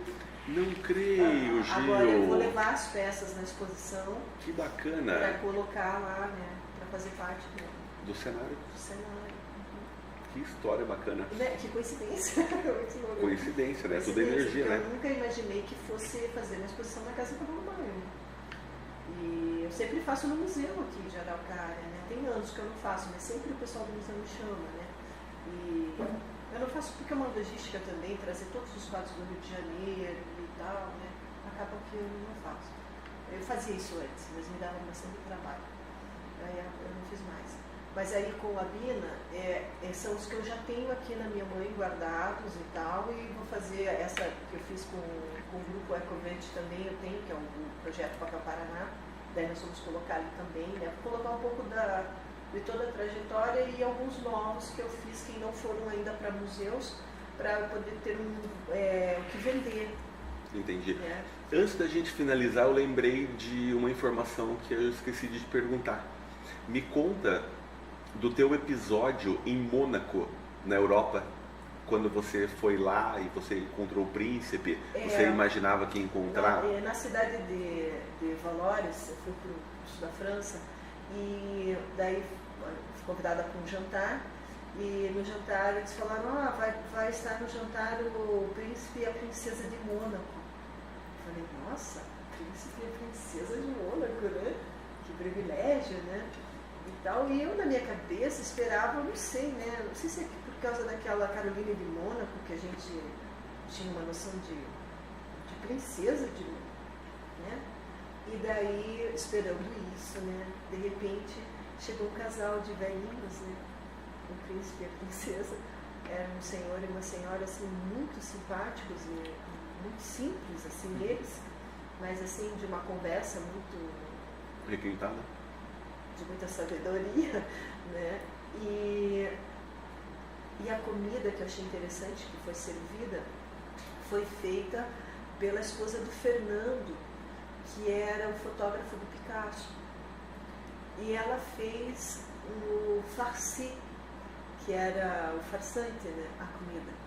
Era nada mais, nada menos que os legumes com carne moída, né? Assim, um preparo de carne moída com bastante produtos temperos e tal, muito delicioso, né? Todo requinte francês, né? Mas era uma comida simples também, né? Então você pensa assim, o príncipe, a princesa, vai ser um jantar muito, né? Glamouroso e tal. Eu acho, essa minha experiência na Europa, que nós brasileiros somos muito exigentes e muito bregas. Eu acho isso. Boa essa. Exigente tudo bem, e o brega? A gente é meio brega, entende? Assim, o bonito é um monte de comida que tem a ver também com essa coisa do jeca de caipira, né? Muita fartura. Fartura, isso, né? Aqui em casa a gente não tem muita coisa, mas do que a gente tem muito. Entendeu? Era essa levada, assim, né, dos nossos pais, né, né? Aqui em casa, se tiver arroz com feijão, é um panelão, né? É um panelão. É um panelão. Então, é mais ou menos isso, né? E essa coisa também, né, da picanha, né, de ser uma carne muito nobre e de ser carne, a necessidade de ser carne, né? Você veja, a carne que tinha nesse jantar era uma carne moída dentro de legumes. E era tão chique quanto qualquer outro lugar. Exatamente. E recebeu autoridades, né? Porque o papo também era, né? A conversa era boa, era agregadora, né? Você conversava coisas assim, eles estavam falando sobre a relação entre Mônaco e a França, né? E entre Mônaco e a Itália, porque depois de Mônaco termina o Principado de Mônaco, a aduaneira seguinte vai para a Itália, vai para a Itália, né? Então, Suíça, muito próximo tudo ali. Tá ali pertinho, né? Portanto, que de Mônaco você vê a bota lá. Vê a bota da Itália? Você vê assim a costa que aparece lá, é a bota. Caramba, eu não conheço. É lindo. Vale a pena ir para Mônaco. E como eu te falei, dois museus que eu acho lindo, né? O Museu d'Orsay e o Museu Nacional de Mônaco. Foram os dois assim, mais bonitos que eu já fui. E também eu fui no sul da França, na Capela de Vence, a Capela do Matisse. Matisse foi um grande pintor francês. E é uma capela que são vitrais, não tem nada lá dentro, é tudo branco. Só que em um momento da tarde o sol bate naquele vitral e faz toda a capela. Que coisa mais linda. É uma coisa louca, é lindo mesmo. E eu aí vou olhar na você internet para ver. Vai. Não, vou olhar primeiro na internet para olhar. E aí eu sentei ali, né, e fiquei aguardando. A hora que aquilo começou a entrar, assim, foi fantástico. Deve ser maravilhoso. Lindo, lindo. E a minha experiência mais linda também, assim, que eu tinha no Brasil, daí, teve uma retomada do Parque Estadual do Cunhambebe, lá que eu falei, o cacique, que estava comentando com ele aqui antes da gente entrar, fazer o podcast, o cacique Cunhambebe. Eles estavam fazendo uma retomada, a União Nacional Indígena, fazendo uma retomada da área. Eles iam tomar a área do Parque Estadual do Cunhambebe. E a articulação deles trouxe 36 caciques e 36 pajés das tribos de todo o Brasil. E daí eu vou com a historiadora, com a Miriam Bondinha, essa minha amiga, que eu estava comentando agora há pouco. Ela foi, eu estava terminando uma exposição que chamava Lambi Lambi, que era fotografias que nós estávamos colocando nas paredes do museu lá de Mangaratiba. E ela falou, vamos, Gil, comigo, porque vai ter um embate da FUNAI, com tudo e tal, para saber como é que vai ficar a situação desses povos originários que estão ali. Daí eu falei, vamos. Só que eu não posso falar, então você me segura para eu não falar. Eu falei, tá bom, eu vou te segurar para você não falar. Então ela gosta de falar. Aí tá, aí vou com ela, eu falei assim, então Miriam, vamos entrar já no auditório. A gente fica lá no cantinho, fica de boa lá no cantinho. Daí nós fomos e ficamos bem no cantinho assim, do auditório, nas últimas cadeiras. De repente, começam a entrar os pajés. Não, os pajés. Com um monte de coisas de fumaça, aquelas... Meu Deus, cada indumentária, cada... Incrível, incrível, incrível. Porque eles começaram a entrar...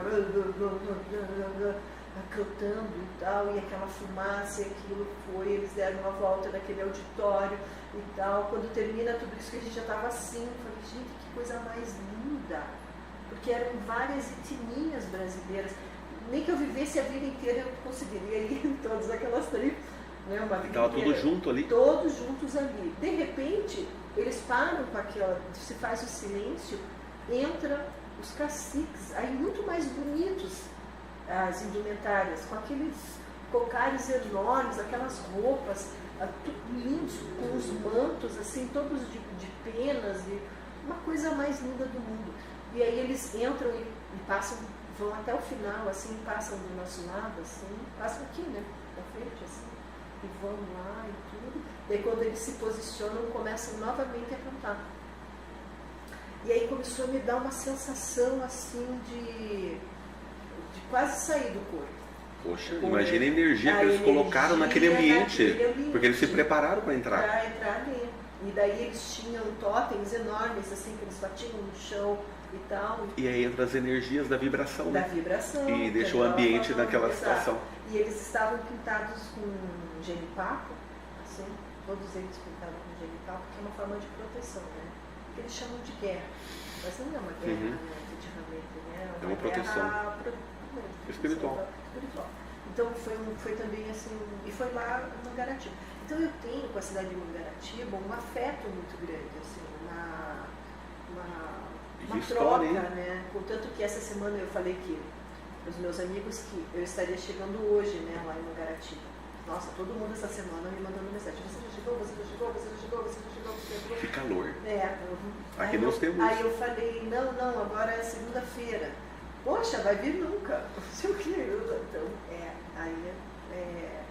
acho isso legal, né? É muito bacana. Falta, né? É o calor no humano, né? Vem a minha amiga. Cadê você, minha amiga? Não chegou ainda. Aí eu trabalho para a CETUR, que é o turismo do Entre Serras, né? Também, que a gente faz movimento com os proprietários, potencialização de propriedade, então eu ajudo bastante, que é a CUBIG, do Colegiado da Bacia da Ilha Grande, chama CUBIG, Bacia Colegiado da Ilha Grande, onde a gente faz um trabalho que chama de educação solidária, né? Então, para preservação, que vai desde assim, venda de roupa usada que aquela pessoa tem, queira e tal, se desfazer daquilo, até o emprego que alguém está precisando numa pousada, o dono de uma pousada, ele coloca lá para ele conseguir aquela pessoa, ou quem está alugando um espaço. Tem todo tipo de comércio entre eles, assim. Se está faltando luz numa região, eles colocam ali, é um canal mesmo de ajuda solidário. É o canal da educação solidária. Tinha uma pedra que ia cair na escola. Imagina o tamanho da pedra. É gigante. E daí eles entravam com vários pedidos e tal, não sei o que. Daí eu falei, Carla, coloca lá no WhatsApp da Educação Solidária. Aí colocaram, nossa, a pedra vai cair. Na hora. É grave, né? É. Aí eu pedi para uma organização não governamental entrar em contato com o promotor de Angra dos Reis para ele já dar uma ordem de geoprocessamento para ver se realmente essa pedra vai cair, porque tem também essa coisa de achar que vai cair e não está caindo. Sim, vai o geólogo lá, olha se vai mesmo e tal. Realmente, se aquilo procede, né? Então a gente precisava de alguém que fosse lá realmente por isso. E daí isso aconteceu porque o pessoal da Educação Solidária se manifestou. Eu até não queria que esse canal fosse tão assim. Eles colocam muita coisa. Mas é a forma, né? Não tem. Né? Daí eu até conversei com essa menina, com a Carla, sobre isso. Falei, Alessandra. Falei, Alessandra, não tem como, né, querida? Tem que deixar, o povo precisa disso, eles querem colocar isso, né? Aí só limite, assim, né? A pessoa que vende marmita lá, que eles chamam de quentinha. Daí ele coloca 20 lá, fotos, né? de quentinha, daí não dá, né? Não. Daí você controla essa parte. Coloque só uma, né? Pra não. Porque daí teu celular fica cheio de coisa. Fica poluído, né? Fica muita coisa. Você vai ficar limpando todo dia o celular. Então é isso. Mas, Gil, obrigado. Obrigada a você, foi bem legal. Que gostoso muito, te espero, ver. Assim, que muito sucesso aqui pra você. Amém. Da tua capacidade e tal, que as pessoas que venham aqui consigam contribuir com as outras. Não deixa de ser um trabalho solidário também. Porque você vai levantando e vai, né? Você contribuiu muito. Obrigada. É muita informação. É, nós vamos fazer vários recortes aqui. Vai ter que recortar. E depois vamos impulsionar, vamos chegar a muita gente com essas informações e com a sua história. Eu acho que vamos eternizar ela aqui. Que bom. Para muito tempo. Que bom. Fico feliz, viu? Sucesso, tá? Sucessão mesmo. Muito legal te ver. Bom mesmo. Obrigado mesmo. Quero agradecer a todos que nos prestigiaram. O canal da Sabedoria teve a honra de receber a nossa querida amiga Gil. A Gil é uma artista renomada no Brasil e no mundo. E eu tive o prazer de conhecê-la no início da década retrasada. Olha que interessante, só para finalizar, nós fizemos um programa de rádio juntos. Algumas vezes, né? Mas teve um momento que a gente teve que gravar um personagem lá e daí nós reprisamos uma história. E foi bem bacana a gente participar de vez em quando do programa de um amigo nosso. E daí o tempo passou e as coisas aconteceram e agora tivemos oportunidade, né? O podcast, ele tem essa situação. Ele dá condições de você conversar com pessoas, conhecer vidas, experiências e partilhar.